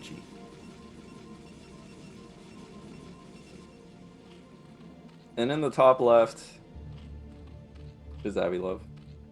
I've been looking at the chat for the answers to the lings, Mihai. I Yeah. think I found it. Yeah. Someone said, "What about scouts?" I mean, think about it. Lings Yeah. lings don't hit air. Lings don't Yeah. hit air. I'll just say that. Well, why not go a step further and just go carriers? Okay, that's my move. You know that's my move. I know, I would yeah. be going carriers. You'd I'd be going KT Arbiter carrier in every matchup. Yeah, people don't know about the Arbiter carrier. I just put Arbiters at the 3 corners of the map. Anytime it gets dicey, I recall out of there. Well, they don't call you Nyokin for nothing. Well, let's see if this is going to be gate expand. There it is. And I'm not surprised that this is going to be another hatch opener, but I am surprised by this. It's going to be 10 hatch, no overlord. So this is what's this going to be, like 10-9-9 maybe? Not 10-9-9, but 9 spawning pool going to be coming in for All right, Avi-Love. I'm going to interrupt this cast here, and we're going to go into a different topic here. Uh-oh. Oh, So I'm yes- excited. I haven't been hit with a question all season. Is it time? Well, I'm looking for recommendations, okay? So, you Oh, know, no. recently I've been just binging excellent movies. One of them was Starship Troopers. I started with that. My God, that movie is absolutely amazing. I know you hate it. Then That's not I what watched I said. American Psycho. Oh my God, was that movie amazing? You hated it. And then No. yesterday, before going to sleep, I watched Children of Men, and you haven't seen it. So Yeah, actually I haven't seen that. I'm sitting here. I'm thinking about my next movie. Okay, and this is gonna be for BSL12, right? When we're back casting together, maybe. I'm gonna have to hit you up with references from a movie that you recommended to me. So let's hear, what is my next movie? Silence of the Lambs. Okay, well, I haven't seen it. Yeah, I mean, I remember. I think I saw it like when I was younger, but it was such a long time ago. That's my favorite movie, so you should watch. Oh it. yeah. Yeah, that's my favorite. It's the only movie that actually gave me chills for the lead actress at the. Okay, at no a spoilers, certain- dude. At a certain point in the movie, I didn't spoil it. Dude, I'm never what- talking to you films ever again. Well, Imagine just, oh yeah, you should watch this movie. But JK, he was dead the entire time. Yeah, you shouldn't ask me. Actually, when I used to go to the movies with my dad, I would spoil. I would come back from the movies and spoil it for my mom, and she's like, "Stop telling me the ending." Well, anyways, we've got like 10 lings moving across the map. 3 zealots are on hold position, so they are going to be denied. Oh, Avi-Love has gotten speed, so this could be dangerous if OyA does aggressively move out. He could be running into a disaster. Looks like there's only this amount of lings so far for Avi-Love. So 4 zealots will trade very well. Well, looking at this game state, the third base from Zerg is very late, and we already see a gas. So this looks like, I mean, we were barely paying attention to this game, but it looks like this was a very aggressive opening from Avi-Love because OyA is stuck inside his natural with the Forge Cannon before Nexus almost. But looking at this, I mean, this is pretty good for Protoss. And I say this because Avi-Love basically, I mean, his third hatchery is just so delayed here. Hydrogen is going to go up. But, I mean, this looks like he's gearing for a 973, which we haven't seen yet this series. Yeah, this looks very weird, especially it being cross-map. I was not expecting this at all. For sure, I thought this was going to be a lair follow-up. Lings on hold position at the ramp are going to not deny this probe. Looks like it is 7 drones at the natural. That is an extra drone in the main. So that's going to be transferred over to the third base. Now I wonder if OyA is watching this and sees these 2 drones being transferred, does he already suspect anything? Probably not. I mean, it's hard without getting inside of the main base. That could be a lair. Like it could be absolutely anything. Of course, Protoss versus Zerg, one of the challenging aspects of this matchup is the early game. Zerg can do so much to the Protoss player, really, at all stages of this early game. So any information is just critical, and he does scout a 4th hatchery. So already, that is a hatchery, right? Yeah. That's a hatch. So that's that's huge. That's a huge scout because he saw the 3rd hatch, he saw the 4th hatch. He knows this isn't. I mean, there's Hydrogen behind this, but because Avi-Love got that 4th hatch, it's not possible for Zerg to have a bunch of Hydralisks threatening the natural of OyA early on. So OyA can probably get a couple of gates here first before even putting down cannons. This is a really good spot to be in as Protoss. Yeah, but because of how fast the 4th hatch is, does that tell him that there's no lair? The 4th hatch seems extremely fast, especially for the initial opener. So I wonder if OyA suspects that. But we do see that Stargate was already completed anyways. Corsair is moving out. It looked like he was only building 1 Sair.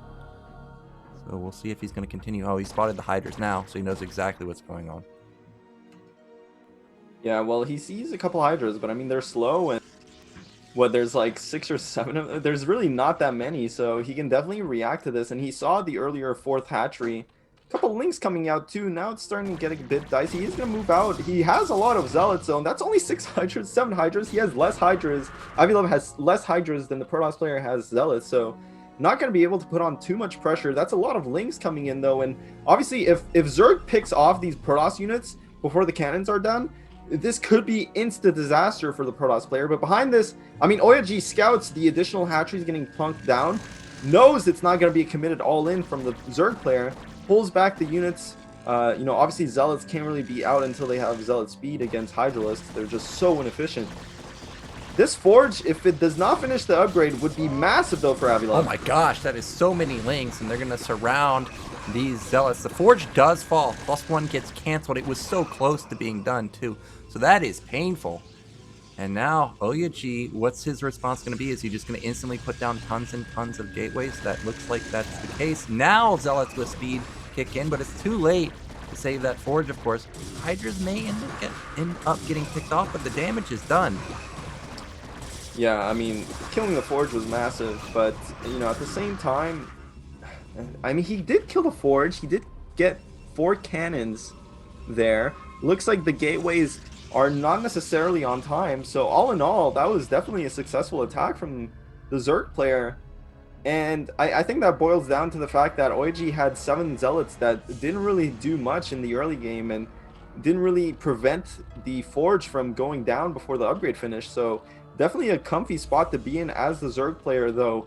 At the same time, Zerg did lose a lot of units there, and you can see supply-wise is a decent amount behind the Protoss player, so not quite a decisive advantage, but I would say, you know, these hatcheries are going to kick in. He's going to have 6 hatchery production. He's going to have enough units to defend this follow-up move out from Protoss, and once these hatcheries kick in, the supply is going to start evening out. This is a really, really good position to be in as Zerg. Yeah, 6 hatch production. No Overlord, though. Does Avi-Love realize it? One drone goes down. Looks like he Oh does my recognize God. it. Nice hold position there to deny as much damage as possible. A second drone falls. Dude, lands doesn't a- even have Overlord speed. This is a disaster. Oh, he gets 4 drones. He's gonna get potentially 6 or 7 drones here. And yeah, you said it. There's no Overlord with speed to get there in time. I like how he sniped a couple of larvae. So even though, oh, he finds 11 kills, and only like 3 of them were Ling. So wow, that DT did work. And look at the supplies, 90 to 55. And this Dragoon might pick off that Overlord. No, okay, does not have enough DPS there.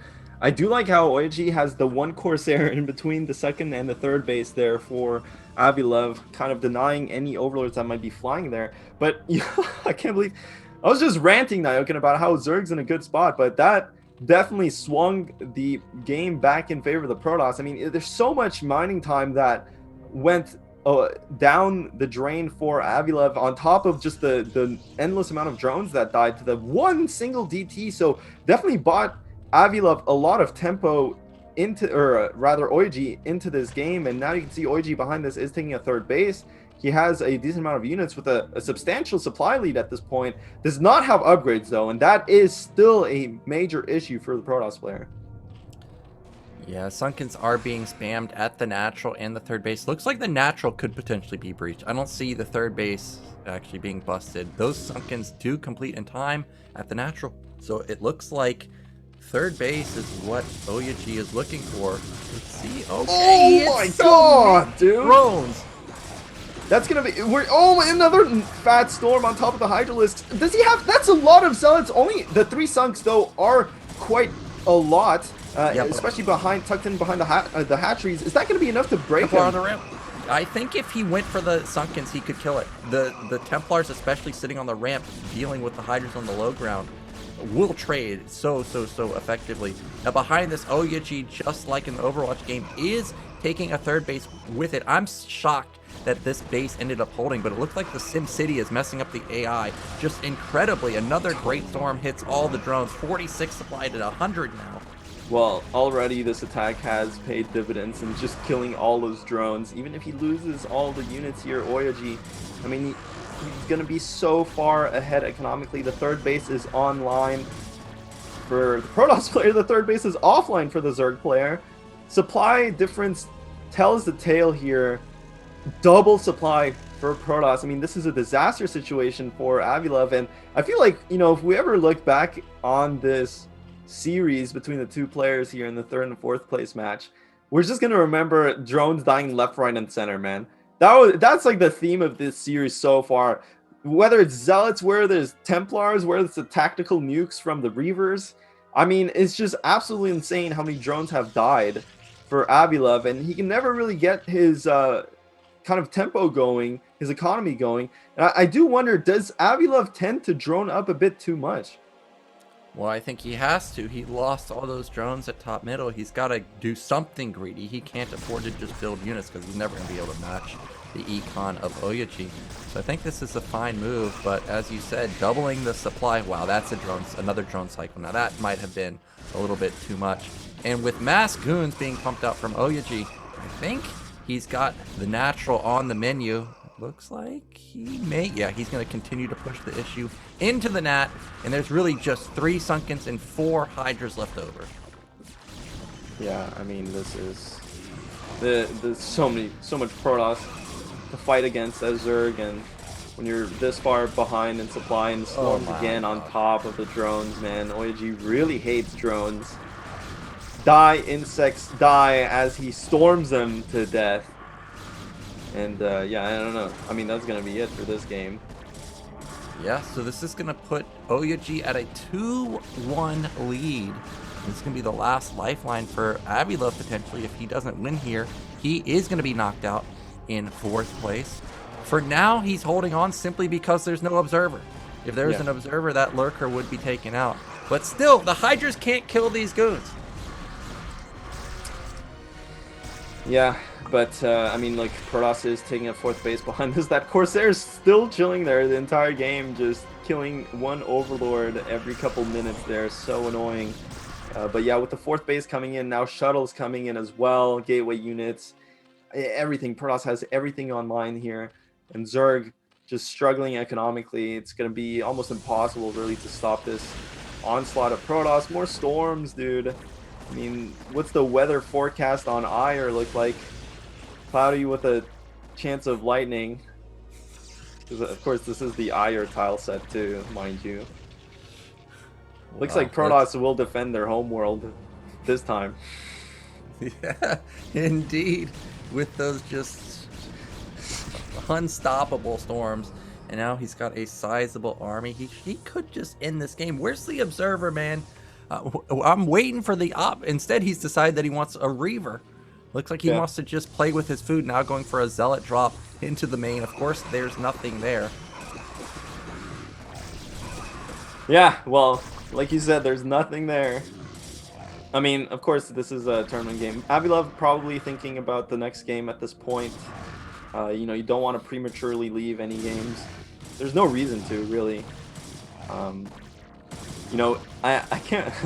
I'm waiting for the day where there's a player... Imagine a player starts playing, right, like, in tournaments, and their thing is that they never leave a game until they're eliminated. Like, can you imagine that? Just the same person, just you have to kill their bases every single game to make them leave the game. I would be so angry. I don't know. I would... What would you do versus a player like that? You're just going to all in them every time? That's probably what they're hoping you do. Just go for it all in. Yeah. Just get out of the game, dude. Well, this has to be the killing move. It's 150. Does it, though? To fit, I imagine. Is I it, think. though? Now, if he had the catch-up, I'm a believer. But I don't see any catch-up. Well, I mean, the Protoss units are red, so they're already catch up. They are. There it is. GG. There's the GG. So OyA G, he's 2-1, one game away from his destiny, which is 3rd place. And Avi-Love, huh? I don't know why it's so funny. Yeah, his destiny, 3rd place. Well, it is true. He's got to move up. He's got to slowly climb the ladder. Next season, it's going to be 2nd or 1st. He's going to be in the finals. We already know that. That's guaranteed. Like if I open That's up the my next magic... Royal Rotor, dude. Next baby comes out, we're gonna baptize them. This is the chosen one, BSL20. This baby will come in 3rd place. All right, maybe he's already been born. Maybe it's one of Artosis's kids. We'll see him in BSL 35. Be the chosen one. Yeah, it's Protoss. Artosis won't allow that. That won't happen. All right, so you know, I am surprised that Avi-Love changed his style to go into that Hydra play because, as I mentioned, the Ling style, he hasn't lost with it. Why change your successful strategy? Yeah, that's a good point, Nye. But at the same time, like, I feel like the big misstep that game was just that one DT kind of ruined Avi-Love's game there. You know, so like literally, it's actually insane how much damage that one DT did. Because up till that point, like we saw, right? Like Zerg had that attack, killed the Forge, stopped the upgrades, forced a bunch of cannons before the gateways were online, and had 6 hatcheries behind that. So Zerg was massively ahead.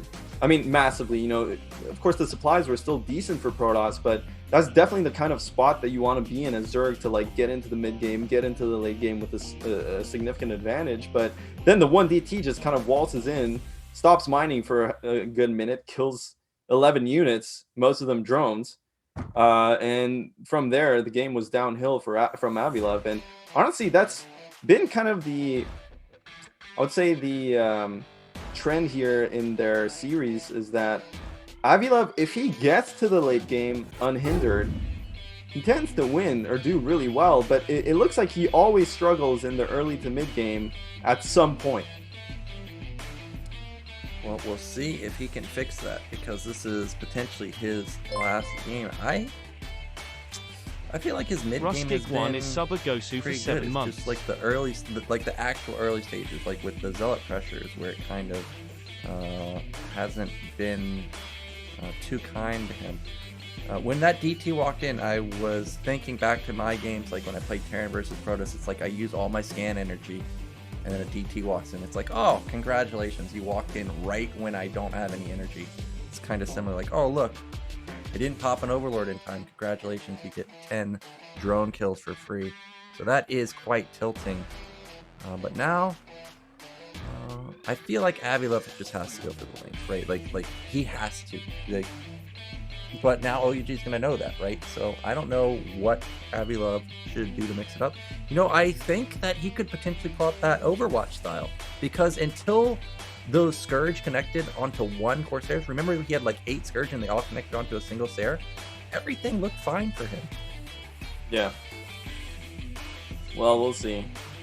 I barely listened to you there, Naokin. I was reading chat. I'm used to you. I mean, people can see now, like in the game, that I'm the one going crazy and you're the one just kind of just sitting there. I saw you just, you know, looking off in the distance. So Oh yeah. I wasn't expecting a response, but this is gonna be the map that we are gonna risk it all on. It is gonna be your map, Demonio Azul. How's that mine? Because you're the one with the good accent. Game is ready. Let's get into it. Had enough of me talking. Oh yeah. I get it. Can't wait. In the bottom left, one game away from third place, it is OyA. And in the 12 o'clock here, one game away from 4th place, it is Avi-Love. Well, we did see back-to-back hatchery openings from Avi-Love, and I wonder if he's going to pull that out again.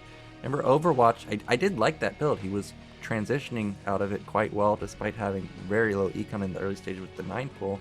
So I wonder if he's going to go back to that. Well, we'll have to see. I mean, the thing with these 3-player maps, Demonio Azul is a lot like Sylphid in a sense, but 3-player maps, like, as opposed to the previous 2 games that we saw, right, on Blade Runner and Polyvoid, when you go hatch first on those maps, it's a better gamble, obviously, because there's a higher chance that the Protoss doesn't scout you.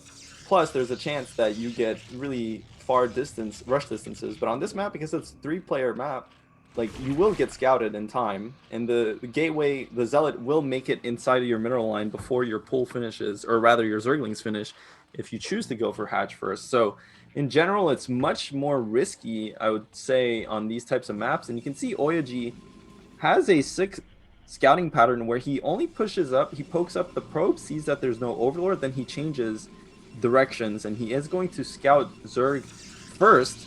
And honestly, this is so fast that if Zerg had went for hatch first, the probe would actually be blocking the drone as well. So definitely one of the reasons why you don't see hatch first as often on basically any non-4-player map. Pool is going to finish as the Overlord pops, so that was definitely a 9 pool there with the extractor trick. And again, this is going to be the same build that Avi-Love used in the Overwatch game. We'll have to see if he pilots it better, though, because he did lose that game. Well, that probe is just trying to buy as much time, get that, or deny that hatchery as long as possible. First few lings. Oh, he pylon blocks it, and that's going to be annoying. And that forces the lings to come back. And that is going to allow... Oh, I thought OyA was going to keep moving that zealot across the map, but instead he is going to turn it around. I think that is obviously the safer move. Now, that was so risky, Naokin. That was so risky, pylon blocking that. Most of the time you need... And it looks like OyA is... Like, OyA does not want to build this forge against the pool first with no gas. It looks like he's just going to rely on blocking the ramp or the entrance with probes. But, man, this is so risky to play like this. But I think Avi-Love is just... He's not quite the aggressive player to pull the trigger here and just make mass lings. But, honestly, if Zerg just sat there and attacked the gateway and just flooded lings, the game would be over. Okay, let's see if this probe can... Oh, there was a gap at the bottom, and now 4 lings are going to get into the main. This always seems so greedy to me to just not put down that forge. He's got 400 minerals. He could have just put it down. Wow, that hatchery is aggressive. You don't see that often. A hatchery towards the Protoss base, but this is why you want to put down that forge, because the first probe does end up falling. But Avi-Love, he is getting counterattacked. The Zealots, of course, went unscouted, but he knows that they should be moving across the map since only one Zealot is chasing these Lings around. Oh, he killed a Ling with that probe. Yeah, that was sick. But I mean, already the counterattack here from OyA G2. Zealots out. They're gonna kill a couple of Lings, but more probes going down. 4 probes in total, 5 almost. I mean, 5 maybe with the earlier probe in the entrance there. So already Avi-Love definitely did the damage he needed to with these Zerglings, but he cannot lose drones himself. Lost 1 drone so far. Is forced to make a lot of Zerglings. That 1 drone does not die. Misclick by OyA G. Barely does not kill that drone, and it looks like these Zealots are getting awfully low. Will they be able to kill 1 more drone? No. Avi-Love with the sick defense. The thing that I notice a lot is that Avi-Love actually chooses not to micro his Zerglings, instead just focusing on the drones. You can see that's why the Zerglings kind of trail these Zealots. Oh my god, another drone goes down. So 2 drones for 3 Zealots right now. Still a good trade for Avi-Love, considering that he did kill a bunch of probes. And oh my god, these Overlords are just standing over the cannon. If this cannon kills one of these Overlords, man, that's gonna be so painful. Oh my gosh, he doesn't notice, but I don't think that this will get a kill. I think the Overlord should be able to get away. But this hatchery, with all the Lings drawn to the main base, the Zealot is going to get into the 3rd and deal, a little bit of economic damage, pushing the drones back. And now another Zealot sneaks into the main, and look at the drones mining the natural. There aren't any. They're just sitting there. So this is OyA G doing a really good job to claw back into this game and even up the economic damage to the worker line. Another drone falls. So OyA G making a comeback. Yeah, I mean, definitely OyA G has stabilized this situation. You can see the Cyber Core on the way. Looks like Avi-Love banked a bunch of gas, though. Avi-Love does have a lot of drones, he's definitely, I mean, the Zerg player definitely isn't in the worst of shapes.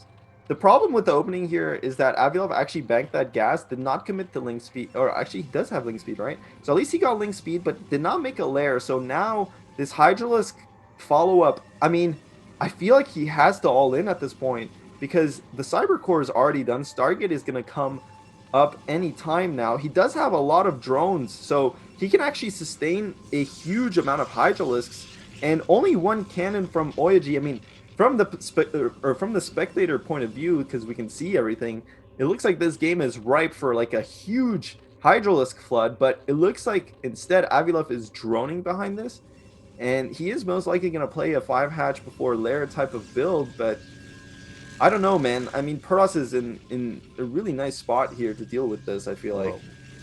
That cybernetics is spinning, so this is going to be goons. I don't see Stargate anywhere. He's mining gas at his natural.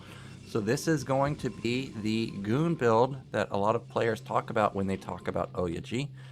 This time, will his +1 weapon get denied? I think it won't get denied, because there's just not enough Hydras with these Lings, and of course OyA G's standing army is pretty strong. Well, maybe. Dude, this is going to be really rough for Protoss. I mean, he's just going to make slow Zealots and goons against mass Hydras. Like, I feel like, yeah. If he can get out a couple more goons, though, like if he can get out 5, comboed with Zealots, they deal a lot of damage. Wow, Robo. So this is going to be Goon Reaver. Is this the Sins build that we just saw in ASL? Okay, okay, oh no, you can't go that far. Oh my god, Avi-Love pulls the trigger and catches the Protoss player totally off guard there. OyA G clearly wasn't expecting such an aggressive follow-up from Avi-Love, and now all the Zealots go down. 2 goons left. They're going to go down. Looks like Hydras have range and speed. Only 1 cannon there. The probes are forced off the mineral line. They are going to go down. And this is going to be it, man. I mean, there's nothing to defend against Hydralisks. Just 3 gateway goon production against 3 hatchery Hydralisk production. Everything's going down for Protoss. I thought this was fine position for OyA G, but one misstep, he goes way too far into the darkness. And unknown to him, there were sharks waiting. They were waiting and they were ready to pounce. And as soon as he stepped out, that's exactly what Avi-Love did. And that was crucial for Avi-Love because now it's going to get him to game 5. Yeah, clutch there from Avi-Love. And actually, it looks like Avi-Love was going into that all-in flood, whatever, but he actually had so many lings from the early game that he had to drone up a bit more, but then he ended up in that 973 saturation and just kept making Hydralisks. And I mean, you know, looking at that build, like, you can picture a world where maybe Protoss just sits there and makes goons off of 3 gate and doesn't move out and just uses goons to defend against the Hydra all in. But I feel like there's very few worlds where that ends well for Protoss. So yeah, that was a sick win there. Desperate win for Avi-Love. Obviously, he had to win that to stay in the series. And now we're going to go to the rubber match, which I'm actually kind of surprised we're seeing this, man.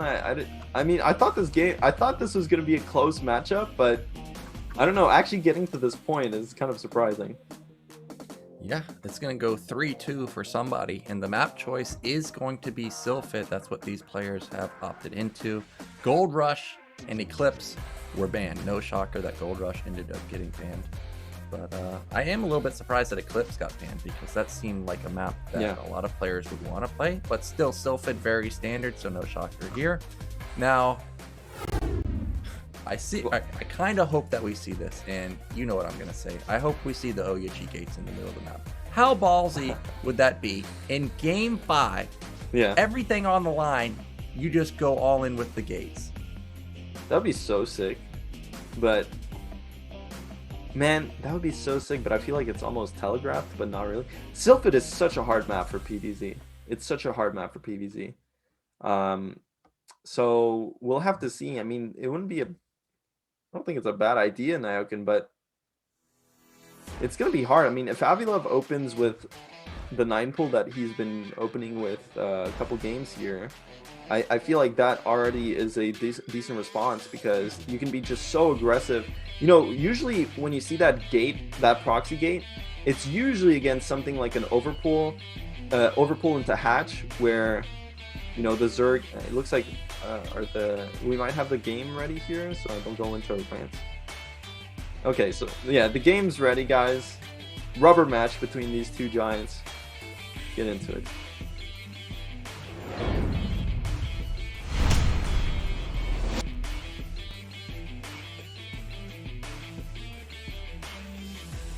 In the bottom left, this game decides it all.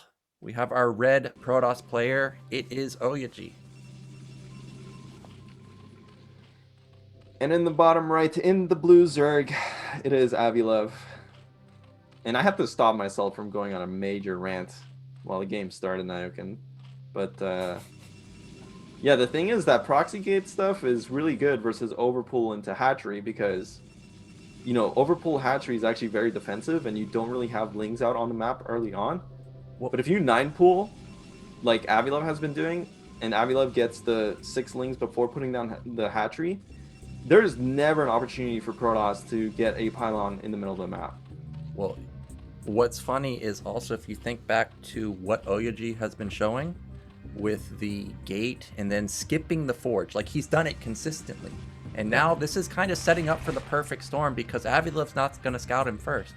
Like if Avi-Love comes in here and sees, oh, there's no forge, he's going to be thinking, okay, this guy's banking for a Nexus. But if he proxies some gates and those zealots move out like they did last game, all of a sudden it's not going to be just 2. It would be like, you know, 3, 4, 5, and it would get very dicey. So we may end up, or I hope we see it. What is it? Get the Zergs natural. Yeah, we've got another 10 hatch. We saw this on Polypoid. Did he 10 hatch on Polypoid? Yeah, he went 10-9. Like no Overlord? Yeah. Oh yeah? I was talking about it. You told me that you zoned out. You don't listen. Oh yeah, because I was same I was talking about the movies. Yeah, you're thinking you're trying to catch me with a movie. I'm just trying to get fired, dude. Just get me out of this job. Well, this is going to be the exact same opener as Polypoid. We saw Avi-Love go for that Hydra bust. We'll see if he's going to opt into it again. Of course, OyA gets a first scout off. It seems like every single game Protoss players get first scouts off. onto whatever race the opponent is. And it's going to be quite annoying into this probe line. We saw him get the same scout on Blade Runner. Well, get into the main quickly on Blade Runner, I mean, and he dealt so much damage to a single drone. Oh, Ollie Patrick. He's casting and tipping at the same time, man. Yeah, a true legend.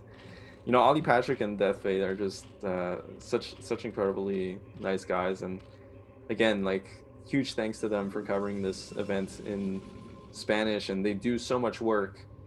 Again, it's crazy how big the viewership is over in Latin America, especially. So kudos again to them. They're eagerly awaiting their love child Terror to make his big BSL splash, maybe winning the tournament. I mean, but anyway, looks like the links are out, and you know, I was gonna ask you, like, I don't think we're gonna have time to really talk about it, but like this 10 hatch here, I mean, it's nice, but look, Protoss can just take their Nexus behind this and be super happy about the position. It really, overall, this is just economically worse than opening with 11 or 12 hatch, or even an overpull, I feel like.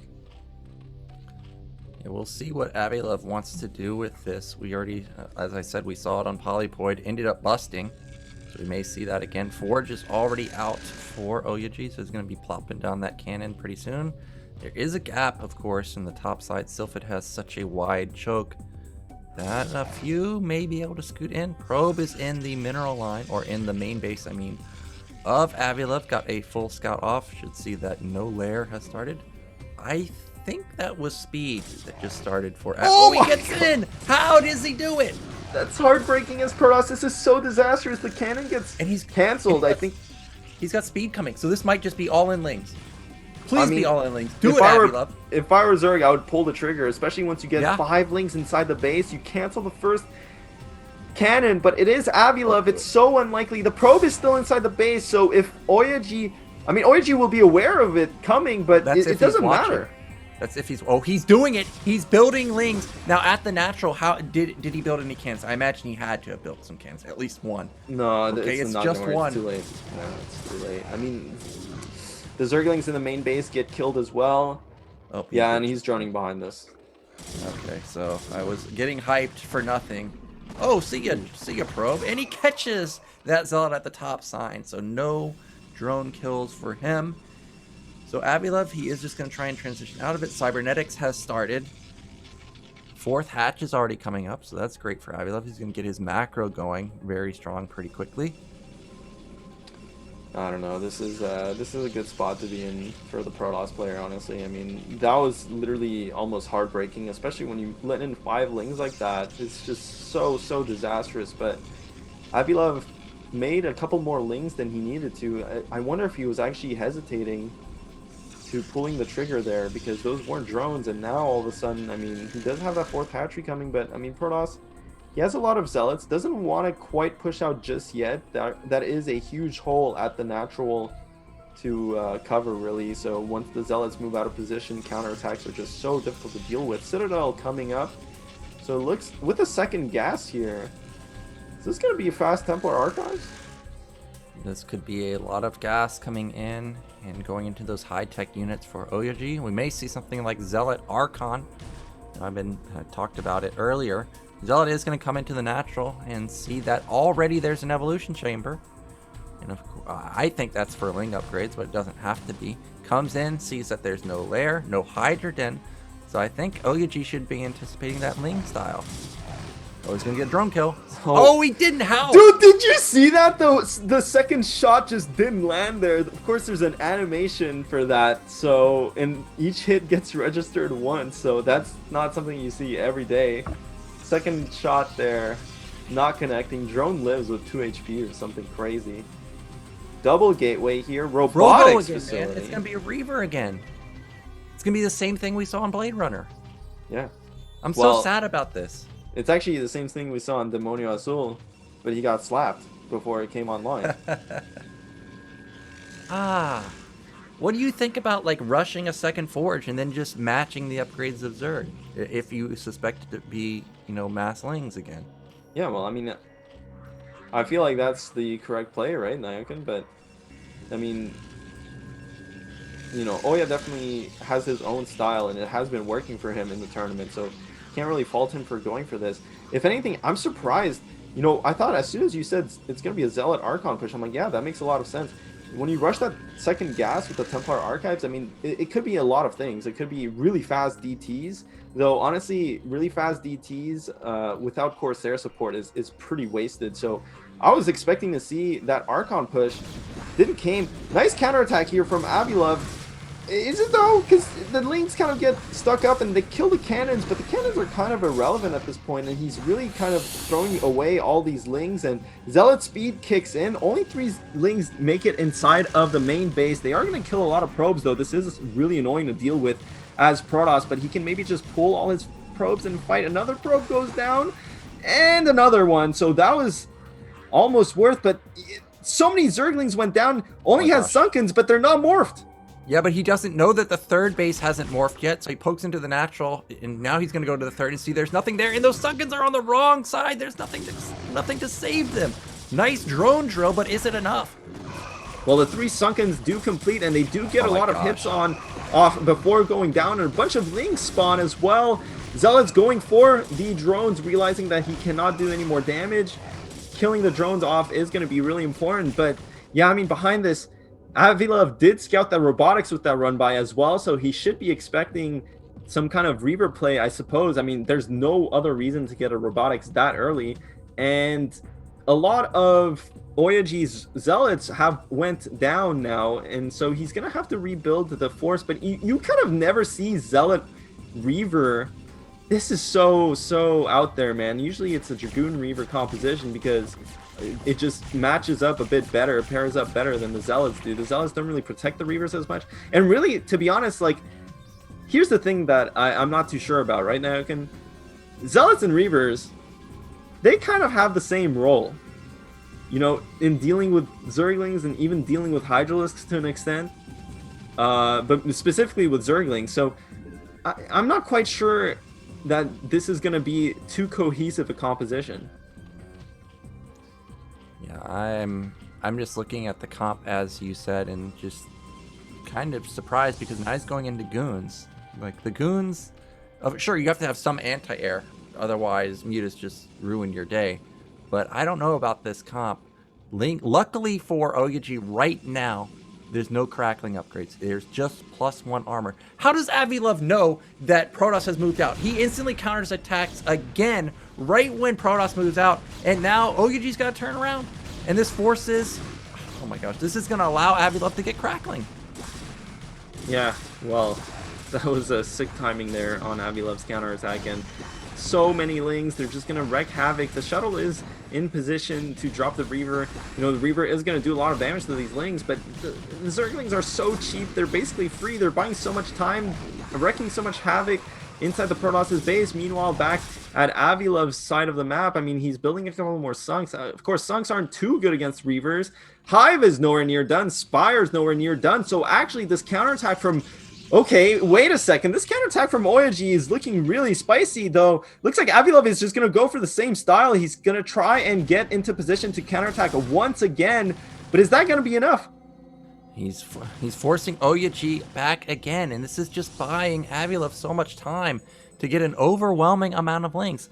Reaver, it's scary, but when it's only one, it's not that bad, especially when you have cracklings, of course, and you have 2-1 coming in pretty soon.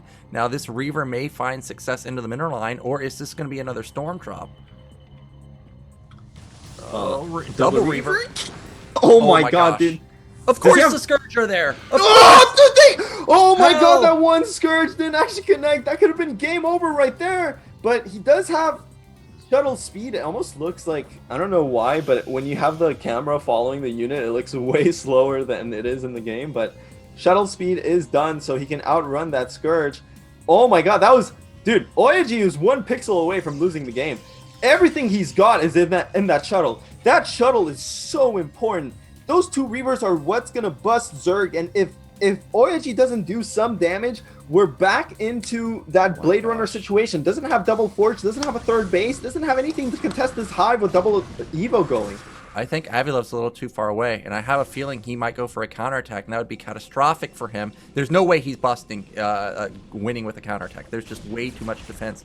OyA, if he can just keep his units together, this is what we were expecting him to do in Blade Runner, just bust down the Sunkens. But he needs to reinforce. He needs to send some more units. Does he though? We'll have to see. I mean, these Lings, it depends on what Avi-Love chooses to do with these Lings. Doesn't look like he's trying to fight the army. The Reavers are a bit out in front, but Reavers just demolished Zerglings. No surprise if that Reaver goes down. That would be pretty massive, actually. The thing is, you have to be really careful with the Reaver AI, because getting into position to snipe that Sunken, they might get into range of that Sunken. Only one Reaver is left. The surround from Avi-Love is massive there. Kills the Reaver. Another Reaver comes in to reinforce. Nice connection there. A bunch of Zealots are left over that can fight the Lings. Oh my god, but there's not... OyA's doing it. He has so much defense with this one Reaver supply. It's 120 to 61. There's a point where just there's not enough critical mass for Zerg, and it just starts snowballing in favor of Protoss. Looks like that's the case. How does it not connect? How does it not connect? And now OyA can stream across the map. He can reinforce, and I think this is it. OyA's done it. Well, he's got to kill the Reaver. How? Why? But now Hydra's production. But the thing is, these Hydras don't have attack upgrades. DT's but no Overlord. Oh, he does. He does. No Overlord. DTs can save the day. And is OyA gonna push the victory? Supplies are plummeting for him. I have no idea what's going on. Great Storm. They don't even have speed on the, they do have speed on the Hydras. They have speed, they have range, they have +1 attack. So if Avi-Love makes a bunch of Hydras at this point, maybe, but again, the Storm on top of the drones is going to completely wreck Avi-Love's economy, dude. Look at Avi-Love's macro. His macro slipped, and he, I guess, just doesn't have the macro hatches. He's putting down more hatches, but he needs units right now. And unfortunately, this is going to be Avi-Love eliminated, and OyA's going to secure 3rd place. Yeah, well, if you really think about it, OyA eliminated himself into 3rd place, because they're both not part of the tournament anymore. Okay, I guess that makes sense. But OyA, he's fulfilled his destiny right now. Damn, another Reaver.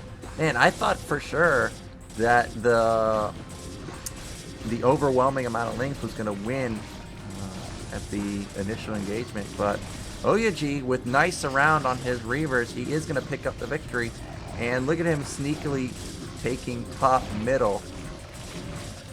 Yeah, I mean, oh my god, this was actually a nail-biter of a series. I can't believe we went down to the rubber match, and now, I mean, it looks like OyA is just styling. Avi-Love is staying in the game, but it is over. This last attack, I mean, Zerglings do have crack. They have a lot of upgrades as well, so they can chew through those Dragoons, but obviously, I mean, Zerg's on 1 base and a half, barely. Not even 1 base, really. Rebuilding that spawning pool. But yeah, I mean, is Avi-Love gonna make OyA kill all his buildings is a real question. It looks like that's gonna be the case. Of course, Avi-Love doesn't want to give up, but the writing is on the wall. It is gonna be OyA, our 3rd place finisher in BSL11. So nicely done from him. Avi-Love just has nothing. It's 115 supply to 20. Yeah. Well, that's gonna be it, dude. 6 series, actually. I can't. It was so close. Dude, OyA was literally pixels away from losing. He was. A couple times. And did manage to pull through again. The destiny, the chosen one to come in 3rd place. And, man, I hope, dude, this was hype for a 3rd place match. Yeah, we knew that this was going to be a very close series. Let's just hope that the finals is going to be as close as this one. We've got Terra versus Bonnet coming up, afterwards. This is the first time that the Ling style falls, and this is the most critical moment for Avi-Love, so that's a bit unlucky. GG, nicely done, OyA, our 3rd place finisher for BSL11. Yeah. Dude, I like how the, yeah, well, oh, it's gone. I like how you guys don't see this, but actually Nauken's like green screen is like tilted now. There's so much excitement in that game that he completely. Basically, Nauken caused the magnitude 5 earthquake in his own room from all the flailing he was doing. I mean, they saw us in the Blade Runner game. We had the caster cams on. They know you weren't lying. I'm going bananas, especially on that. What did you call it? Nuclear detonation on the tactical on the nuke on tactical nuke on the Nidus. That was nuts. Yeah, that was nuts. Dude, it's so funny because I was actually just trying to make stuff up to be funny, as I usually do, but then I remembered you actually do those movements, so it is funny. It's true. People never get to well, see you actually that was it, guys. For the 3rd and 4th place match, OyA does come out on top, 3rd place, which was actually his destiny, as we've been talking about. Last season, he finished 4th place. The season before, he was like top 8 or top 16. Then the season before, he was top 32, and then or 24, whatever. And then the season before, he was in Ghost League. So something like that. He has fulfilled the prophecy. Next season, he must get at least 2nd or 1st place. So we'll definitely be tuning into that. But yeah, we're probably going to get into a player interview real quick now. Yeah, so.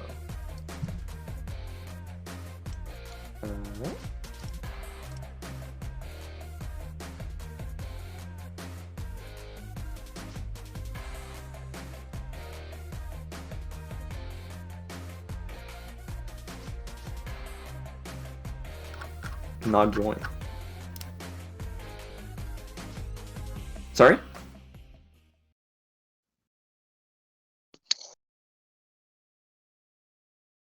We have OyA. Can you hear me? Yeah. Sweet. Yeah, so, well, I mean, we're just, maybe if Avi-Love joins later, that's okay, but we're going to go ahead, and we have OyA joining us in this Discord call now, and yeah, congrats, man. 3rd place, how do you feel? Thanks, man. I feel good. I shat my pants like 5 times during that last game. Fuck's sake, man. Every fucking backstab. Oh, shit. Yeah. But I feel good winning that game. I really do. It was nice.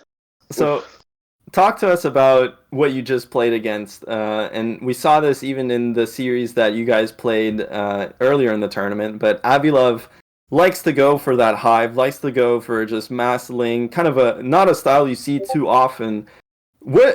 How did you prepare going into this series, and were you always planning on mixing in some kind of Reaver play? Take us through your thoughts. Yeah, my preparation was going for Reaver play because I was thinking Storm is very hard to hit on the links. It's not very efficient to use. In that case, you should use Archons, but my plan was using Reavers. Like going versus Hive and Mass Links, just late game Zerg in general is a real headache to play against. So my thought was to bust him and kill him before we get to that stage. And like in the 4th game, you could see that I was preparing for a Goon and a Reaver bust. Yeah. But because I thought he was going for the Ling like he usually does and transition into late game, but he went with Hydra bust, and since I only had 1 cannon, a bit greedy. I should have had at least 2. I lost that game. But my preparation was like I started his gameplay and I saw that like 9 out of 10 games he never goes Mutalisk. So yeah. I was thinking like every game when I don't see Spire or Lair, I'm gonna go for Reaver. If not sooner, then later. Yeah, and Avi-Love has also joined us now. Avi-Love, the games today the series didn't quite go in your favor, but at the same time, you did finish 4th in BSL, so congrats to that. And I know you've been talking about how you haven't been having huge expectations of yourself, but I feel like this is a great result nonetheless. Oh, and I didn't even expect to make it past the round of 24. So yeah, I'm pretty content, all things considered. So how do you feel about the series? It was so close. Like, I feel like that last game, OyA, he was pixels away a couple times from losing that crucial shuttle with the double Reaver and the Scourge there. How were you? Take us through the game. Like, how were you feeling, or just the series in general? Just give us some thoughts. That's a pretty open-ended question, but Yeah. we'll start at the last game. Honestly, it's I was pretty happy with the first run by with the links. I had an overload in position to spot for the zealots moving out, and I think the plan was just to win a lot of time because I saw the robotics and I had a spire on the way, and I figured if I have any chance of surviving this, I'm gonna need some anti-air and to snipe the shuttle. But Scourge AI, not the best, but you win some, you lose some, so that's okay. And the series overall, I mean, honestly, some of the games, like Game 2, was absolutely ridiculous. I was like, I felt so far ahead, and then I felt so far behind, and I'm like, I didn't know that I was winning until he actually left the game. Like, I was like, oh no, there's gonna be another rally, and I have absolutely no fucking units, and so pretty intense. Well, I mean, it was a 6 series. I was actually looking forward to the series quite a bit when we knew it was going to be you two guys, and it didn't disappoint. Game 5, all 5 games were absolutely nuts, and we were. I think everyone was on the edge of their seats for a lot of those games. So, especially on their edge for those Scourge at the end. Like, it's crazy. When OyA shuttle came into the natural and that one Scourge didn't connect, I was like, oh my god, that was a game-saving move right there. But yeah, Avi-Love, you're going to be placed into the round of 16 along with OyA. Can we expect to see you go deep in BSL 12 next season? Well, that's a good question. I mean, hopefully. I mean, the plan for this BSL was kind of just to showcase some, let's call it, unique builds or strategies. I had the Hydra CVC, I had the Hydra Lurker, Queen CVT, and then like no Hydra CVP. So I'm kind of out of ideas, but maybe. Yeah, well, it worked out very well for you. And OyA, me and Mihai kept talking about how every single season you place higher and higher. Well, you only have 2 more positions possible now. So does that mean that we're going to see you in the finals next season? Of course, that's my goal. I'm not settling for less. So you'll see me in the finals next season for sure. Yeah, well, guys, congrats to both of you on, first of all, a 6 series, a 6 tournament. Of course, congrats to OyA today for winning. And any final thoughts or shout-outs, whatever. Avi-Love, we can start with you, man. I can hear the disdain in your voice. Don't worry, we're not going to have another. Actually, I wanted to be positive for a change here.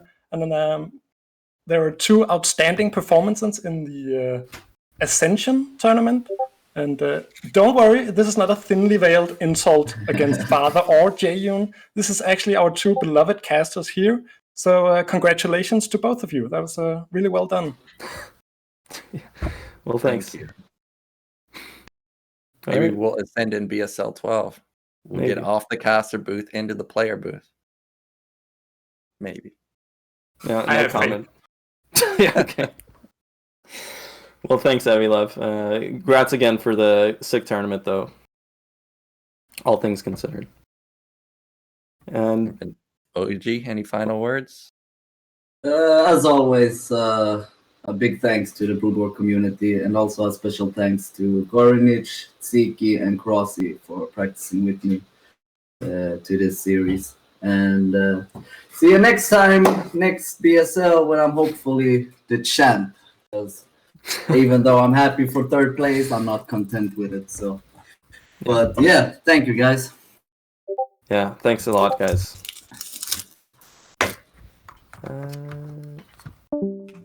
All right, so that is going to wrap up our interview with OyA and Avi-Love. And that's also going to be the end of our 3rd and 4th place match. So we're going to go into a break, and then when we come back, it will be what everybody's been waiting for. It's going to be Bonnet versus Terror in the finals.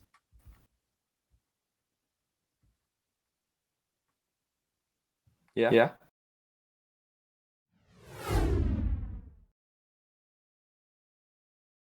Queens should be coming. You can see all these overlords are moving in. That's going to be Broodlings on 1 tank. Qualified by the Broodlings. More Queens coming through the top right side. 4 tanks going down, but there's still so many Hydras left over. Yeah, there's so many Hydras, and despite there being only 5-7 Queens or whatever, they've done their work.